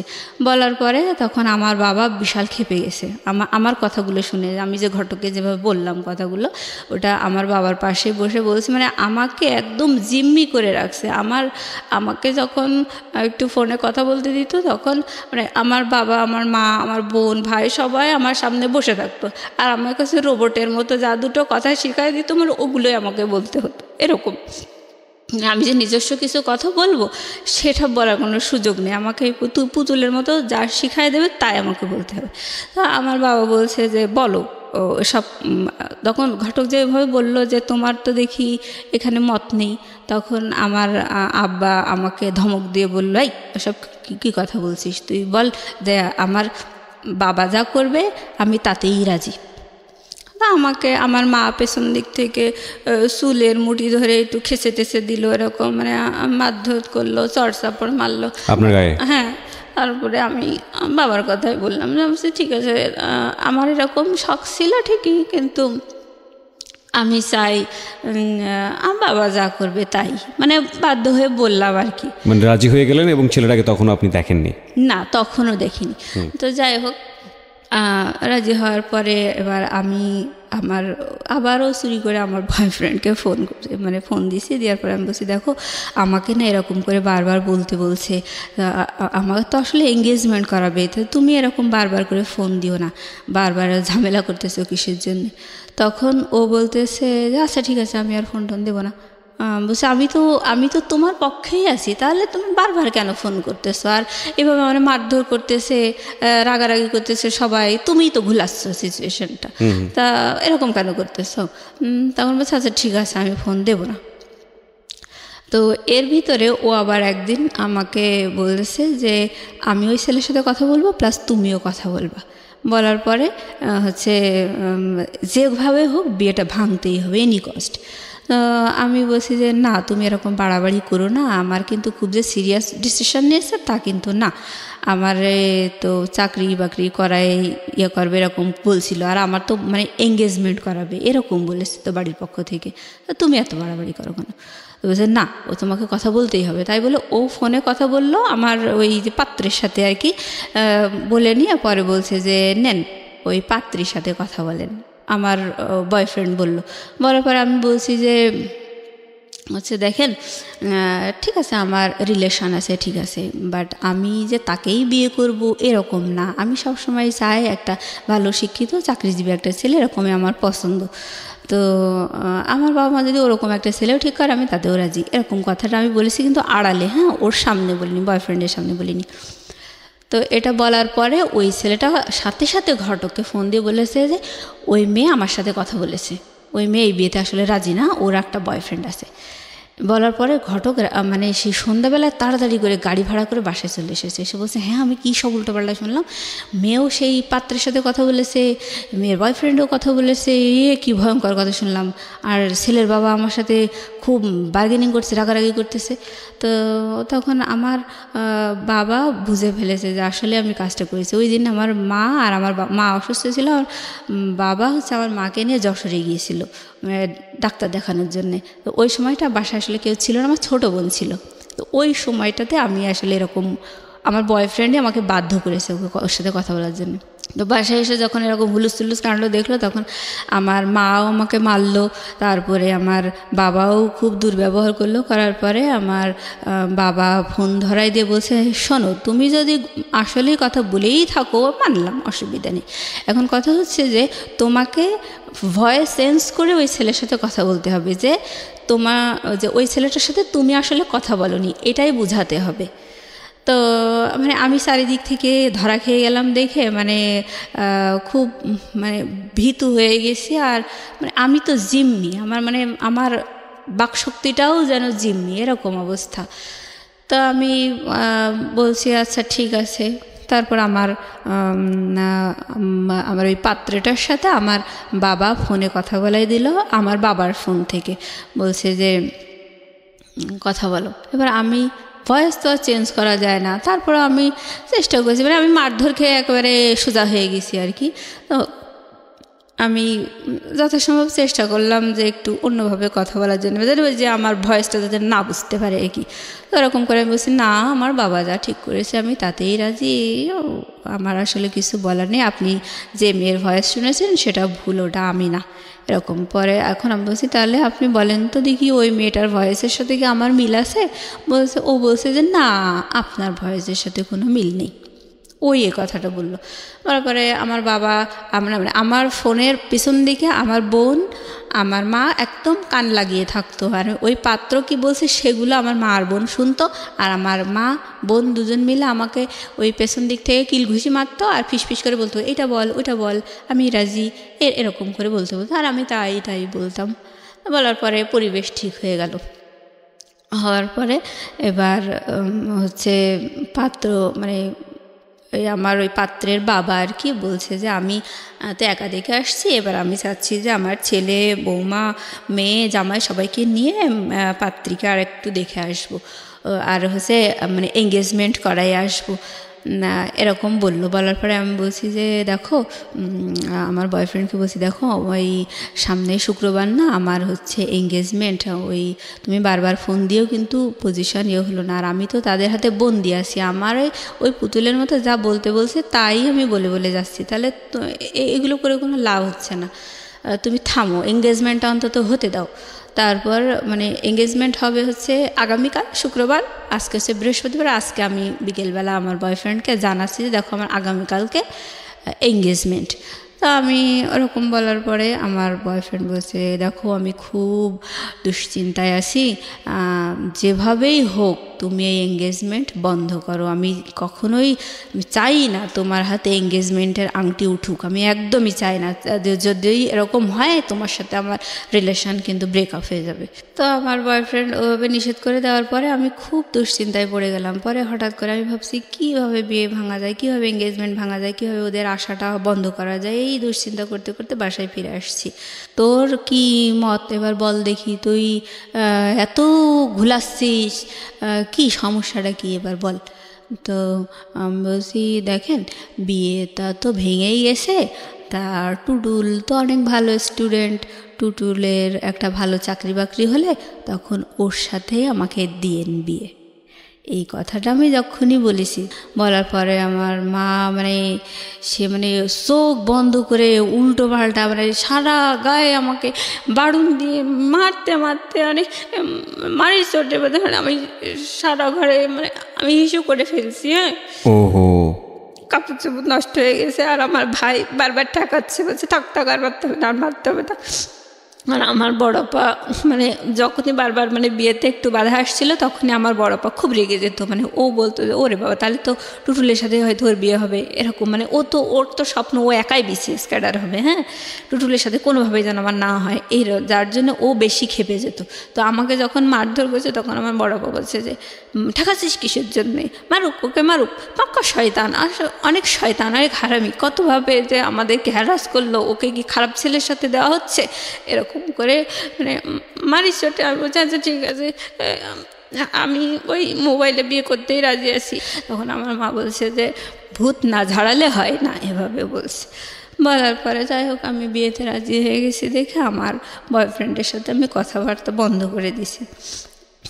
দিয়ে পরে ও বলছিল যে আর ফোনে ওই আমার ওই পাত্রের সাথে আর কথাটা তো বলবে না, এরকম একটা কথা দিয়েছিল। দেওয়ার পরে আমি যখনই ফোনে আবার রাজি হয়ে গেছি, পাত্রকেও বলে দিয়েছে যে হ্যাঁ আমাদের বাসা থেকে বলেছে না মেয়ে বিয়েতে রাজি, তুমি যা শুনেছো সব ভুল, সবই শত্রুতার কারণে হয়েছে, এভাবে আসলে বিয়েতে আমি রাজি হয়ে গেছি। তো আমার মানে ওরা যখন এরকম আমি বিয়েতে আপত্তি করতাম তখন আমার বড় বোন, আমরা সবাই আমার চেহারা নিয়ে নেগলেক্ট করেছে। আমার বড় বোন বলতো যে 2 দিন বাদে তো মানে আমার যখন বিয়েটা একেবারে ভেঙেই গিয়েছিলো, মানে ওই যে এঙ্গেজমেন্ট করতে এসেও আসলো না, আমি একটু ঝামেলা করছিলাম। তো ওই সময় আমার বড় বোন বলছিল যে কয়েকদিন পরে তো তাসফিয়ার গায়ে হলুদ, তখন তো অনেক মেহমান আসবে, তা তুই একটু ভালো করে সাজিস, যদি তোর দেখে কেউ পছন্দ করে তখন যদি তোর একটা গতি হয়, এরকম করে মানে উপহাস করে বলল। তো যাই হোক, পরে আমার বড় বোন আমি বিয়েতে রাজি হওয়ার পরে বললো সেই তো রাজি হলি, তাহলে আর এত ঘোল খাওয়ার কী দরকার ছিল, সারা ঘর হিসু টিসু করে কি একটা ইয়াং মেয়ে লজ্জাও করে না, সি এরকম করে বললো। যাই হোক, আমি তখন মানে নিজে কোথায় যেন হারিয়ে গেছি, এরকম সবাই দুর্ব্যবহার করে আমাকে বিয়েতে রাজি করালো। আর আমি যখন আপত্তি করতাম তখন আমার বাবাও ঘটককে বলতো যে ভাই আপনি টেনশন করেন না, আমার ছোটো মেয়েটার বিয়ে হয়ে গেলে ওকে আমি বাড়ি থেকে বের করে দেব, ও কোনো দারোয়ান টারোয়ান ধরে নিকি করে থাকতে যাক, ওরে আমি বাড়ি থেকে বের করে দেব। দিয়ে এই কথা বললে আমার বাবার সাথে কথা বলতো না। তারপরে আমাকে পরে একদিন সকালবেলা ওরকম আবার ওরকম করে কথা বললো, বলে আমার গলা টিপে ধরে বললো যে মরতে পারিস না, এরকম করে তোর আমি বাড়ি থেকে বের করি। তো যাই হোক, আমি মারধর করার পরে আমি চারিদিক থেকে মানে জিম্মি হয়ে গেলাম, আমি বিয়েতে রাজি হয়ে গেছি। এবার আমার বিয়েটার ডেট পড়লো হচ্ছে জানুয়ারি 7 তারিখ 2011 সাল। তো আমার এই ঘটনাগুলো হচ্ছে মানে ডিসেম্বরের শেষের দিকে, 2010 সাল ডিসেম্বরের শেষের দিকে। তো আমার ছোটো বোনের পাত্রপক্ষ বিশাল গল্প করছিল, বলছিল যে সীতাহার দেবে, অনেক গহনা দেবে, অনেক কিছু, বিশাল গল্প আর কি। মানে আমার মা বাবা সবসময় ওই ঘটকের গল্প শুনেই বিয়েতে রাজি। হ্যাঁ, কেউ যাচাই করেনি যে আদৌ ঠিক শুনছি কিনা, কারণ আপনাকে নিয়ে অনেক টেন্স ছিল তারা। হ্যাঁ, আমার ছোট বোনের ব্যাপারে, আমার ছোট বোনের যে বিয়ে ঠিক করছিল যে ডিপ্লোমা ইঞ্জিনিয়ার, ওরও পছন্দ ছিল না। আর ওরও মানে ওর পাত্রপক্ষ থেকেও বড় বড় গল্প শুনেছিল, ওগুলোও যাচাই করেনি আর কি। মানে ছোটো বোনের ওগুলোও যাচাই করেনি, মানে ওরে তো মান সম্মান বাঁচানোর জন্য তড়িঘড়ি করে বিয়ে দিতে চাইছিল। তো যাই হোক, ওর বিয়ের ডেট পড়লো হচ্ছে ডিসেম্বরের 23 তারিখে। তো এদিকে আমিও বিয়েতে রাজি হয়ে গেছি। এবার আমার ছোটো বোনের বিয়ের দিন পাত্রপক্ষ আসলো। তো পাত্রপক্ষ যে মানে আহামরি গল্প দিয়েছিল, সেই গল্প অনুযায়ী বিয়ের দিন কিছুই পাওয়া গেল না। বলছিল যে 40-50 ভরি স্বর্ণের গহনা দেবে, অনেক কিছু, অনেক টাকা দেনমোহর হবে, মেলা গল্প শুনেই তো বাবা মা রাজি হয়েছিল। তবে দেখা গেল যে 1.5 থেকে 2 ভরি স্বর্ণের গহনা দিয়েছে, আর ওই যে হাতে 2টা বালা দিয়েছে, সেটা হচ্ছে ব্রোঞ্জের উপরে 4-5 আনা স্বর্ণ মানে ঘষা টসা দিয়ে বানায় আর কি, ওরকম বালা দিয়েছে। মানে আমার বোন যে অনুযায়ী গল্প শুনছিল সেই অনুযায়ী কিচ্ছু পায়নি দেখে ওর খুব মন খারাপ, বললো আমার কি দিল, কোথায় দিল, এরকম। তা যাই হোক, আমার ছোটো বোনের বিয়ে হয়ে গেল। বিয়ে হওয়ার পরে শ্বশুরবাড়িতে গেল। আমার বোনটা আসলে একটু কি বলবো, ও মানে অল্পতে একটু বেশি গল্প দেওয়া স্বভাব ছিল ওর। ও আমাকে বলছে ওর বিয়ের 3 দিন পরে ওরা এসছে, মানে আমার ছোটো বোন ছোটো বোনাই ওরা আমাদের বাসায় এসছে বিয়ের 3 দিন পরে। তখন ঘটক মানে আমার বিয়ের জন্য রেডি। তো ঘটক আর ঘটকের ওয়াইফ, আমার ফুপুই হয় ঘটকের ওয়াইফ, তো উনি বলছে যে তাসফিয়ার বিয়েতে, আমার মা বলছে যে তাসফিয়ার বিয়েতে তো বিরাট গল্প শুনলাম, তো সেই অনুযায়ী তো কিছু পেলাম না। তো আমার ফুপু বলছে যে ঠিক আছে, মুসলিমার বিয়েতে আপনারা খুব ভালো করে যাচাই করে নিন, যেহেতু এইটাতে পাননি, আর 2টো পাত্রই তো আমার হাজব্যান্ড ঠিক করেছে, তো এটা আপনারা যাচাই করেই নেন। তখন আমার মা বলছে না, যাচাই করা লাগবে না, যেহেতু পাত্রের বাবা হাজি, যাচাই করা লাগবে না। বলছে না যাচাই করেই নিতে হবে, এরকম করে বললো। কিন্তু তারপরেও যাচাই করেনি। তো বিয়ের 3 দিন পরে আমার ছোটো বোন আসলো রাতের বেলা। তো আমার ওই ঘটক আমার আব্বার সাথে আলাপ করছে যে বিয়ে নিয়ে এই মেয়েটার অনেক ঝামেলা ঝঞ্ঝাট হয়েছে, তো এখন আর বিয়ের ব্যাপারে আমি কোনো কথা বলবো না, এখন রাজি করালে আপনারাই রাজি করাইছেন, আপনারাই ফাইনাল মেয়ের সাথে কথা বলেন। তখন আমার আব্বার ডাকলো, ডেকে আমারে বলতেছে যে হচ্ছে হ্যাঁ বলো, তুমি কথা বলো, তুমি কি বলতে চাচ্ছ। তখন আমার মা রান্নাঘরে বসে রান্না করছে, আমি ডাইনিংয়ে, আমার বাবা, ঘটক, আমার বোন, আমরা কথা বলছি। তো আমি বলছি, আমি লাস্ট চেষ্টা করছি ওটা বিয়েটা আটকানোর, ওটা হচ্ছে আমার লাস্ট চেষ্টা। সেটা হচ্ছে আমি বলছি যে দেখো, তাসফিয়ার বিয়ের সময় তো মানে একেবারে আকাশ ছোঁয়া গল্প শোনা গেল, তার গহনা, তার পোশাক আশাক, বিশাল গল্প শোনা গেল যে এই দেবে, কিন্তু সেই অনুযায়ী কিন্তু বিয়েতে কিছুই হয়নি। তাহলে আমাকে অন্তত এঙ্গেজমেন্ট করায় রাখো, তারপর সব কিছু যাচাই টাচাই করে নিয়ে উনি তো 6-7 মাস পরে আসবে, তখন আমার বিয়ে দিও। এই কথাটা কেবল আমি বলছি, ওটা আমার বিয়ে ভাঙা। তখনও আমি মানে মন থেকে রাজি না, তো মার খেয়ে রাজি হয়েছি। ওই সময় ওটা যখন বললাম, তখন আমার মা রান্নাঘর থেকে বলছে, আর একটু বাড়ুন দিয়ে মারবো নাকি, এরকম বলছে আমার মা। আর আমার বাবা বলছে যে তাসফিয়ার বিয়েতে কি পাওয়া গেছে কি পাওয়া যায়নি ওসব তোমার দেখার দরকার নেই, তুমি এই বিয়েতে রাজি, তুমি এখন কথা বলো। তো আমি দেখলাম যে না, আর আসলে বলার আর কিছু নেই। মনে মনে বললাম, পরে আমি বসে আচ্ছা ঠিক আছে, তোমরা যাবার তাই করো। মানে আমি মানে কেমন আমার মনটা অন্য একটা জগতে, অন্ধকারের মধ্যে হারিয়ে গেছে। হতাশা, মানসিক আঘাত, কষ্ট, দিকে বয়ফ্রেন্ড তো মেলা ঘুলাইয়ে দিল। তো যাই হোক, আমি বললাম আচ্ছা ঠিক আছে। তখন আমার বাবা বললো যে ঠিক আছে, তুমি হাজী সাহেবের সাথে কথা বলো। পরে আমি বলছি কি কথা বলবো? বলছে যে তুমি যে চোখের সমস্যার কথা বলছিলা, উনি কষ্ট পাইছে, তুমি এখন তার কাছে ক্ষমা চাও। আমি কিন্তু সত্যি কথা বলছি যে আমার চোখের সমস্যা, অথচ তার জন্যে আমার বাবা হাজী সাহেবের কাছে আমাকে ক্ষমা চাওয়ালো। যে আমি অন্যায় করছি, ভুল করছি। আমি তাই বললাম যে আঙ্কেল সরি, বুঝতে পারিনি, আপনি আমারে মাফ করে দেন। মানে আমি সবার হাতের পুতুল, তো আমি ওইভাবেই বলছি। বলার পরে হয়ে গেল, বিয়েতে আমি রাজি। তারপরে জানুয়ারির 7 তারিখে আমার বিয়ের ডেট পড়লো।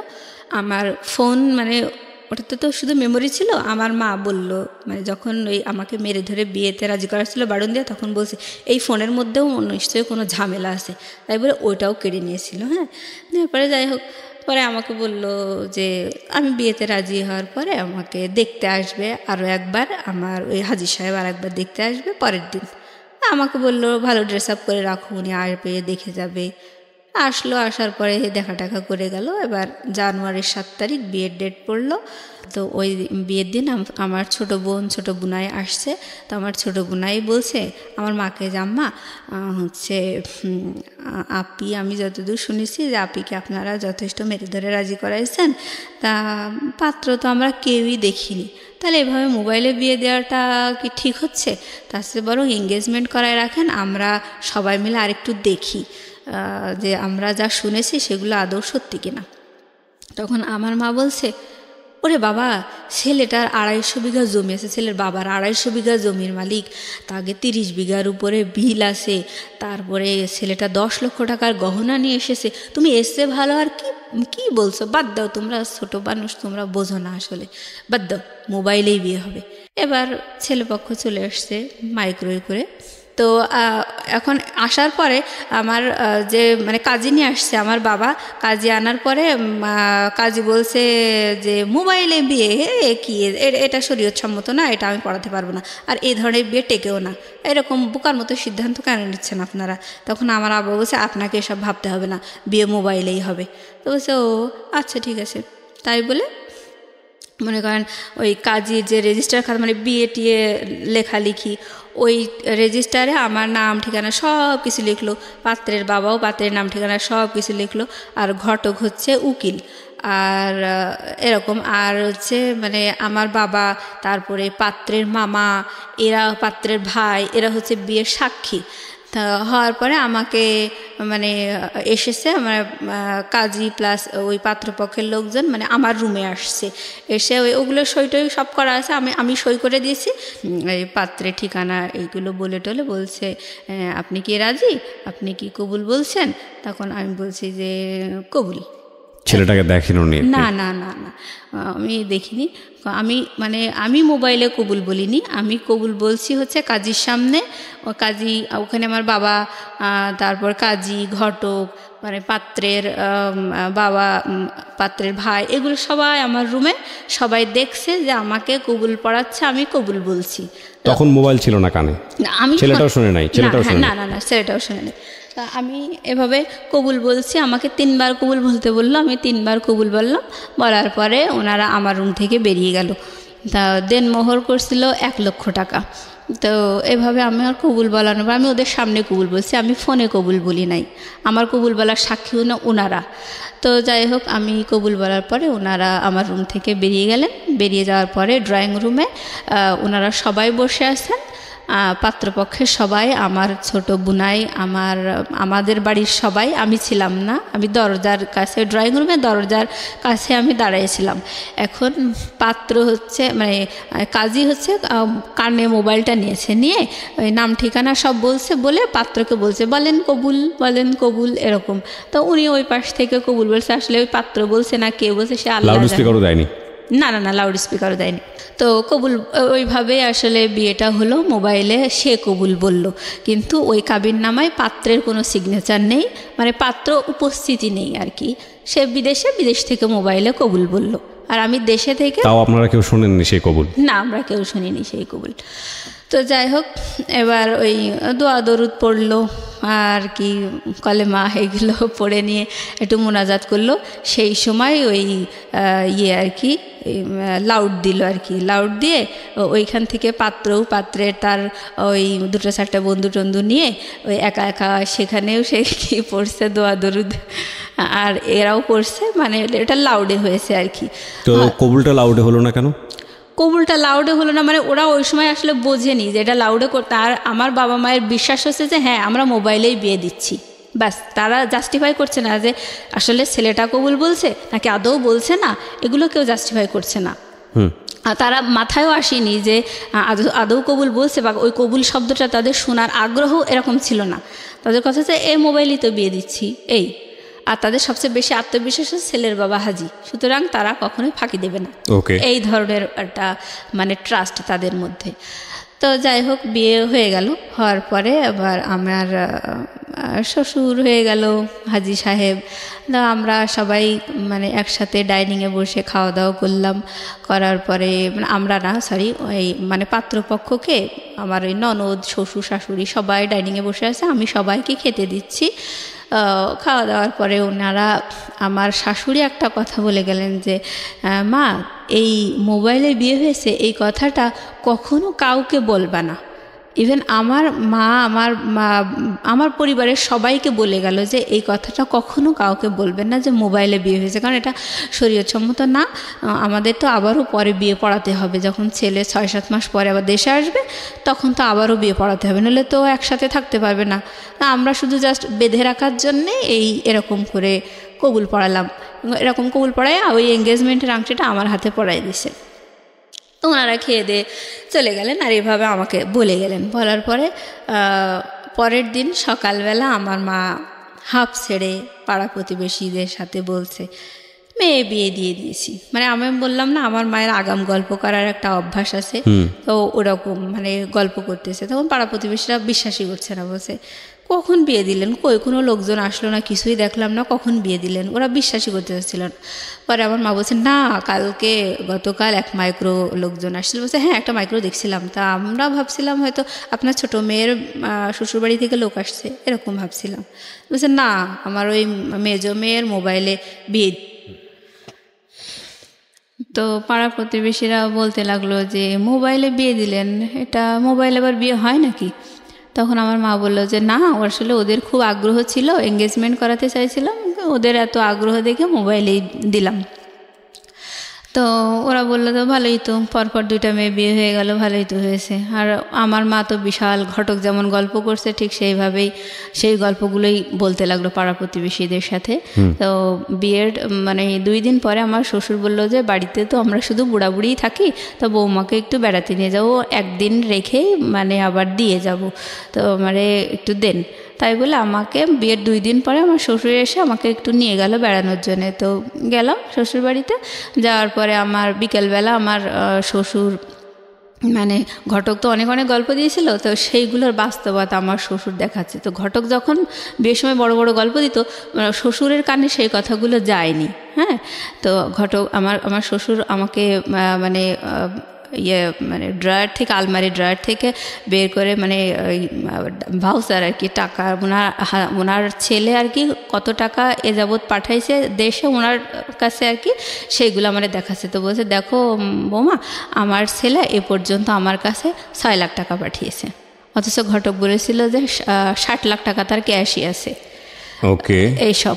তারপরে আমার শ্বশুর বলল যে আমার বাবার জমি আমি হচ্ছে ভাগে পেয়েছি 15 বিঘা, অথচ ঘটক বলছিল যে 250 বিঘা জমি, 30 বিঘা বিল, এসব বলছিল। কিন্তু আমার মা বাবা কখনোই জাস্টিফাই করেনি জিনিসগুলো। আর হচ্ছে তখন আমি সঠিকটা জানতে পারলাম। জানার পরে আমি দেখলাম আসলে এখন আর প্রতিবাদ করেই বা কী লাভ, তো হয়েই তো গেছে বিয়ে। টুটুলের কি অবস্থা তখন? টুটুল কি করছে? হ্যাঁ, এইটার পরে আমি যখন শ্বশুরবাড়ি থেকে ঘুরে আসলাম, আমার শ্বশুর আমার একটা 3 পিস কিনে দিল, একটা নাকফুল কিনে দিল, আর ওই যে মানে ইমিটেশনের চুড়ি আছে ওইটা মানে 2 ডজন ওই 80-90 টাকা দিয়ে মানে কিনে দিল।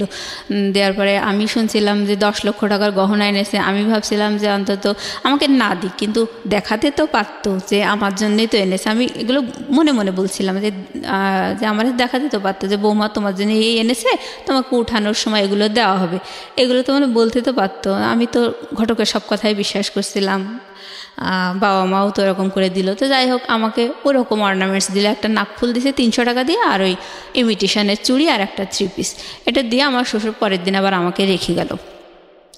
তো আমি বাসায় এসে বলছি, দেখো এই এই তাদের প্রপার্টির অবস্থা। তখন আমার মা ঘটকের মানে মনে মনে মানে আমার সাথে বলতেছে, খুবই অভিশপ্ত শয়তান হচ্ছে আমার ছোটো মেয়েটার জীবনটা এভাবে নষ্ট করলো, আমার মেজো মেয়ের জীবনটা এভাবে নষ্ট করলো। তো আমি বলছি, কেন ঘটকের দোষ দিচ্ছেন কেন? আপনারা কি যাচাই করতে পারতেন না? আর ঘটককে বিয়ে দিয়েছেন নাকি? বিয়ে তো আপনারা দিয়েছেন। যাই হোক, এভাবে বলার পরে মানে খুব রাগ আমার বাবা মায়ের উপর। এবার আমার ফোনগুলো আমাকে দিয়ে দিয়েছে, আমার ফোন, আমার বোনের ফোন, যারটা তার আমার বাবা আমাদেরকে দিয়ে দিয়েছে। দেওয়ার পরে আবার আমি তখন টুটুলকে ফোন করছি, ফোন করে বলছি, দেখো এরকম তো বিয়ে হয়ে গেছে, তা তুমি তো অনেক পরিবেশ ঘোলা করেছো, আমি তো চাইছিলাম এঙ্গেজমেন্ট করাতে, আর তুমি যেভাবে পরিবেশ ঘোলা করেছো তাতেই ওরা আসলে মোবাইলে, ওদের এমনি বিয়ে দেওয়ার ইচ্ছা ছিল, আমার বাবা মাও বলছিল, কিন্তু আমি এরকম যদি পরিবেশ ঘোলা না হতো তাহলে হয়তো মোবাইলে বিয়েটা বন্ধ করা যেত। কিন্তু তুমি যেভাবে করছো মোবাইলে আমার বিয়ে হয়ে গেছে, তাহলে অবশেষে কী হলো? শেষ পর্যন্ত তো তোমারও পাইলাম না, আর আমার মোবাইলে বিয়ে হয়ে গেল। তখন ও বলল যে, দেখো তোমার সাথে আমার রিলেশন এত বেশি লং হবে এমন প্ল্যান তো আমার ছিলই না। আমি তো আমার ফ্রেন্ডদের সাথে, আমার কলিগদের সাথে বাজি ধরে তোমার সাথে রিলেশন করছিলাম। তোমার সাথে যখন আমার রিলেশন ছিল ওই সময় আমার মিনার সাথে রিলেশন ছিল, মিনা আমার ছাত্রী, আমি আসলে ওকে ভালোবাসি, কিন্তু তোমার সাথে বাজি ধরে আমি রিলেশন করছিলাম, তুমি আমার চিন্তা বাদ দাও। ওকে ওকে, মানে ওই সময় ওটা শোনার পর আমি বলছি, তাহলে এই কথাগুলো আমার বিয়ের সময় তুমি বলতে, যখন তুমি পরিবেশ ঘোলা করছিলে সেই সময় বলতে। তখন বলছে, না এভাবে কি বলা যায় নাকি, বাজি ধরে আসছি এরকম, বা তোমাকে চায় না, এগুলোকে ডিরেক্ট বলা যায় নাকি? যাই হোক, বলিনি। তো ওর ওই কথাটা শুনে মানে মানে এতটাই আমি হতভম্ব হয়ে গেছি যে এ আবার কোন বেইমান। এবার ওর সাথে আর কোনো যোগাযোগ নাই, কথা নাই। এখন আমার বাবা বলতেছে যে বিয়ের যখন আমার প্রায় 4-5 দিন এরকম যাচ্ছে, আমি আমার হাজব্যান্ডের সাথে ফোনে গল্প করি, আমার মন না চাইলেও গল্প করি, কী করবো, এখন তো আর কিছু করার নাই। আমার খুব কষ্ট লাগতো বয়ফ্রেন্ডের এরকম আচরণ শুনে, এভাবে মারধর করে বিয়ে দিল। তাই আমি একাই খুব কান্নাকাটি করতাম, করে ওই সময় আমার হাজব্যান্ডকে মানে ফোন দিয়ে আমি হাওমাও করে কাঁদতাম, কিন্তু আমি ওকে বলতে পারতাম না যে আমি কেন কাঁদছি। তো ও মনে করতো আসলে আমি বোধহয় খুব ভালোবাসি, ওকে খুব দেখতে চাই, কাছে পেতে চাই, এই জন্যে আমি কাঁদছি। তো ও আমাকে বুঝাতো, মানে ওর ধারণাটা ভুল। হ্যাঁ, কিন্তু আমি তো আমার মনের কথাগুলোও বলতে পারছি না। তো ও বলছে যে এভাবে কান্নাকাটি করো না, আমি চলে আসবো দেশে, তুমি এভাবে কাঁদলে কিন্তু আমি এখনই চলে আসবো, এরকম করে বলার পরে আমার বিয়ের যখন 5-6 দিন, বিয়ের পরে কি আপনি নিজের বাড়িতে থাকলেন নাকি শ্বশুর বাড়িতে চলে গেলেন? না, আমি শ্বশুর বাড়িতে একদিন বেড়ানোর জন্য গেছি, 1 রাত থেকে আবার শ্বশুর আবার আমাকে দিয়ে গেছে। হ্যাঁ, তো মানে বলছো যে উঠায় নেওয়ার পরে আমি শ্বশুর বাড়িতে যাবো, এরকম। তো যাই হোক, আবার আমার বাবা আমাকে বললো, মানে আমাকে বিয়ে দিয়েই মানে হাফ ছেড়ে বাঁচলো, মানে পাত্রপক্ষ যেরকম বড় বড় গল্প দিছিল যে পড়াবে, চাকরি, ঘুষ দেবে, এইগুলো। তখন আমার বাবা বলতে লাগলো যে এখন তো তোমাকে বিএসসি ভর্তি করায় দেবো, তোমার বিয়েই তো দিছি এই কারণে যে ওরা তোমাকে পড়াবে, এখন জামাইয়ের কাছে খরচ চাওয়া চাও, তোমার খরচ কে দেবে? আর বাসা থেকে আমার মাও মানে খুব খারাপ বিহেভ করতে বলছে, 2 দিন হাজব্যান্ড না হতেই তার দরদ খুব বোঝা শিখে গেছে, এরকম বলছে। আমার আসলে টাকা চাইতে খুব লজ্জা করতো। আমার বলছে যে বিয়ে তো তোমরাই দিছো, তাহলে তোমরা টাকা চেয়ে দাও, আমি কেন চাইতে দাও? বলছে কেন, এখন তো তোর নিজস্ব পরিবেশ হয়েছে, এখন তুই তোর মতো করে ম্যানেজ করে নিবি। আর আমার উপরে চাপাই দিচ্ছে এবং আমার বলতে যে তোর খরচ কে দেবে, তোর তো বিয়ে হয়ে গেছে, তোর খরচ কে দেবে, এরকম করে নেগলেক্ট করে কথা বলে। তারপরে আমার আসলে অনেক খারাপ লাগে ব্যবহার আছে এরকম দেখে। আমি আমার হাজব্যান্ডকে বলছি যে দেখো, তুমি তো বলছিলে যে চাকরির বাকরির ঘুষ দেবা, পড়াবা, আবার বিএসসি ভর্তি করাই দেবা, সবই তো বলছিলে, তাহলে এই সব শুনেই তো রাজি হয়েছি। কারণ আমার বাড়ি থেকে বলতেছে তুমি বিএসসি ভর্তি করাই দিতে, তা তুমি দাও। বলতেছে যে কেন বিএসসি আমি এখন ভর্তি করাই দেবো, কারণ তোমার মুখ তো আমি দেখিনি, বিএসসি ভর্তি করে বিএসসি পড়াতে তো লাখ লাখ টাকা খরচ হবে, আমি তো তোমার মুখই দেখিনি এখনও, তাহলে এত টাকা এখন তুমি তোমার বাবার ঘরে আসো, তোমার বাবার মায়ের কাছে খরচ চাও। এটা আপনার হাজবেন্ড বললো? বলার পর আমি, কি নাম ছিল আপনার হাজবেন্ডের? ওর নাম ছিল হচ্ছে শামসুল। হ্যাঁ, শামসুল। তা আমি তখন বললাম দেখো তোমার জামাই এই কথা বলছে, আমার আব্বাকে বলছি যে ও বলছে যে কোনো খরচ আমি দিতে পারবো না, তোমার বাবাকে দিতে বলো, তোমার বাবার বাড়িতে আসো, তোমার বাবাকেই দিতে বলো। তখন আমার বাবার সাথে সাথে আমার ফোনটা কেড়ে নিয়ে বলছে, ও তুমি তাহলে এই কথাই বলছো? যে আমার হাজব্যান্ডকে বলছে যে এই তোমার মনের কথা? বলছে হ্যাঁ, এটাই মনের কথা, কারণ আমি তো এখনও তার মুখই দেখিনি। আর সবচেয়ে বড় কথা হচ্ছে যে বিয়েতে তো মানুষ কত গল্পই দেয়, আমার মনের কথা হচ্ছে আমার ওয়াইফকে আমি মোটেই পড়াশোনা করাবো না, আর বাচ্চা কাচ্চা হবে, সংসার করবে, চাকরি বাকরি করাবো না। আর যদি তার খুবই শখ হয় তাহলে আমি ওই প্রাইমারি টিচার হিসেবে আমি ওরে চাকরি করাইতে পারি। এটা শুনে আমার আব্বার খুব মন খারাপ হয়ে গেল। আমার আব্বা বলছে তোমাদের গল্প শুনেই তো দিয়েছিলাম, তাহলে তোমরা যখন এই কথা বলছো তাহলে আমার মেয়ের মুখ আর তোমাকে দেখতে হবে না। দেখার এবার বলে আমার বাবা কাজীকে ডাক দিল। তখন বিয়ের প্রায় 8 দিন। তখন আমার বাবা কাজীকে ডেকে বলছে যে পাত্রপক্ষ তো এই বললো, তা আমার ভাইয়ার এগোনোর ইচ্ছা নেই, যা হবার হয়েছে। তখন আমার কাজী আঙ্কেল খুব ধমক দিল আব্বাকে, বলছে আমি তো নিষেধই করছিলাম আপনারা এইগুলো করবেন না, শুধু এভাবে পাড়ার প্রতিবেশী সবাই জেনে গেল মেয়ের বিয়ে হয়েছে, কী করলেন আপনারা, পুতুল খেলার মতো। তখন আব্বা বলছে যাই হোক বাদ দেন, এখন কিভাবে পরিত্রাণ পাওয়া যায় সেটা বলেন। বলছে যে এই বিয়েটা রেজিস্ট্রি হয়নি, পাত্রের সই নেই, সুতরাং পাত্রের সইয়ের ব্যবস্থা করতে হবে, করার পরে বিয়ে রেজিস্ট্রি করতে হবে, সেই রেজিস্ট্রি করার পরে যখন আপনারা ডিভোর্সের আয়োজন করবেন সেই সময় আপনারা দেনমোহর যে 1 লাখ টাকা করা আছে ওই টাকাটা আপনারা দাবি করতে পারবেন। তখন আব্বা বলছে আমি এত দূরে এগোতে চাই না, আমি এখনই সমাধান চাই। কী আছে বলেন? বলছে যে তখন কাজী বলছে যে এখন সমাধান একটাই, সেটা হচ্ছে 2 পক্ষ আপনারা এক জায়গায় হাজির হবেন এবং আপনারা সাক্ষী রাখবেন যে আপনারা পরবর্তীতে কেউ কাউকে ডিস্টার্ব করবেন না, যার যার লাইফ সেটেল, তো আপনি কখনো ডিস্টার্ব করবেন না এবং হচ্ছে কোনো দাবি দেওয়া নেই, কিছু নেই, সব বাদ। এই বলে ওই কাবিনের কাগজটা যে রেজিস্টারে আমার আছে ওই কাগজটা আমি ছিঁড়ার পরে আপনারা ওই 2 জনের সাক্ষী রেখে ওই কাগজটা ছিঁড়ে ড্রেনে ফেলে দেবেন। তো এটাই করলো। হ্যাঁ, এইভাবেই মানে ড্রেনে ফেলে দিল 2 পক্ষের সাক্ষী রেখে, ওই বিয়ে ওখানেই শেষ হয়ে গেল। বাস এই কয়দিনের মাথায় শেষ বিয়ে? হ্যাঁ, এই কয়েকদিনের মাথায় খরচ পাঠাবে না এই কারণে বিয়ে শেষ হয়ে গেল। হ্যাঁ, মানে ওরা আসলে আমার বাবা মা ওরা মনে করছিল আমার বাবা মা হয়তো খুব লোভী, 2-4 দিন বিয়ে হতে না হতে এইভাবে চাকরি খরচ দাও, বিয়ের খরচ মানে বিএসসি পড়াও, ওরা মনে করছিল এরা তো আমাদের উপর অনেক প্রেশার ক্রিয়েট করছে, এই কারণে ওরা সরে গেল। আর ওদের মনের কথা তো ওরা বলেছিলই যে পড়াবে না। বিয়ের পরে ওদের মনের কথা ওরা বলেছে, বিয়ের আগে বলছিল যে আমি তো থাইল্যান্ডে নিয়ে এসেও মেয়েকে পড়াতে পারি, এরকম বলছিল। বিয়ের পরে আসল কথা যখন মুখোশ ওদের খুলে গেল তখন আমার বাবা এইভাবে বিয়েটা আসলে বাদ হয়ে গেল। হওয়ার পরে আমি মানে তখন আমার বয়ফ্রেন্ড এটা বলল, আমার বিয়ে বাদ হয়ে গেল, সব মিলায় মানে আমি যে কোন জগতে হারিয়ে গেছি মানে আমি বুঝাতে পারবো না, মানে এটা সহ্য করার মতো না। তারপরে আমি ভাবছিলাম যে আমি আসলে সুইসাইড করব, এরকম মানে বোকার মতো একা একা রাস্তায় হাঁটতাম, খুব খারাপ লাগতো, মনে হতো আমি সুইসাইড করি, মানে আমার তো কোনো দিক থেকে কোনো দোষ নেই, তারপরেও আমাকে এরকম একটা করলো সবাই মিলে, আমার আসলে এই জীবনে কোনো মূল্য নেই এরকম ভাবতাম। তারপরে মনে হতো না, এটা আসলে আল্লাহর বিচার হতেই পারে না, যেভাবে আমাকে মেরে ধরে রাজি করাইছে, পাত্র দেখতে দেয়নি, আমাকে উপহাস করেছে, মানে আল্লাহ বোধহয় অসন্তুষ্ট হয়ে বিয়েটা ভেঙে গেছে, ভালোই হয়েছে, মানে আমি তো আসলে এটা চাইনি হোক। তো বিয়ে ভেঙে গেছে, ভালোই হয়েছে এরকম ভাবতাম। কিন্তু গায়ে তো কালি লেগে গেল, আরও 10 জন তো জানলো। এই হতাশা নিয়ে আসলে খুব কষ্ট লাগতো ওই সময়। পরে আমার বাবা বলতো যে মা মনোযোগ দিয়ে পড়াশোনা করো, চাকরি বাকরির জন্য চেষ্টা করো, যা হবার হয়েছে ভুলে যাও। মানে তাদের কথা হচ্ছে ওসব কোনো ব্যাপার না, ভুলে যাও, খুব সহজেই বলতো আর কি। তো আমি তখন খুব রাগ হতাম, হ্যাঁ তোমরা তো সবাই মিলে মেরে ধরে এরকম করলে, তাহলে এখন অমনি বলছো ভুলে যাওয়া এত সহজ নাকি সব কিছু? আমার মনের উপর কতটা প্রেশার এসছে, আমি কত কষ্ট পেয়েছি, এগুলো তো তোমরা জানতে চাও না। তখন আমার মা আর আমার বোন বলল, এগুলো তো এসব তোর কপালে ছিল, কপাল মানিস না কিসের জন্যে, এগুলো সব তো তোর কপালে ছিল, এভাবে বলতে লাগলো। কপাল। তো আমি আসলে এইসব কথাগুলোর কোনো মানে আমি দিক বিদিক শূন্য হয়ে যেতাম। এরকম এক একটা মানে আশ্চর্য করা অন্যায় কথা শুনে আমার কাছে খুব খারাপ লাগতো, কিন্তু আমি আসলে প্রতিবাদ করতাম না। মানে আমি জানি যে সবাই আমার সাথে এরকমই দুর্ব্যবহার করে, যার কারণে আমি সবসময় চুপচাপ থাকতাম, কোনো প্রতিবাদ করতাম না। তো অনেক কষ্ট লাগতো। আমি মানে যখন আমার খুব খারাপ লাগতো আমি তাহাজ্জুদের নামাজ পড়তাম, কান্নাকাটি করতাম।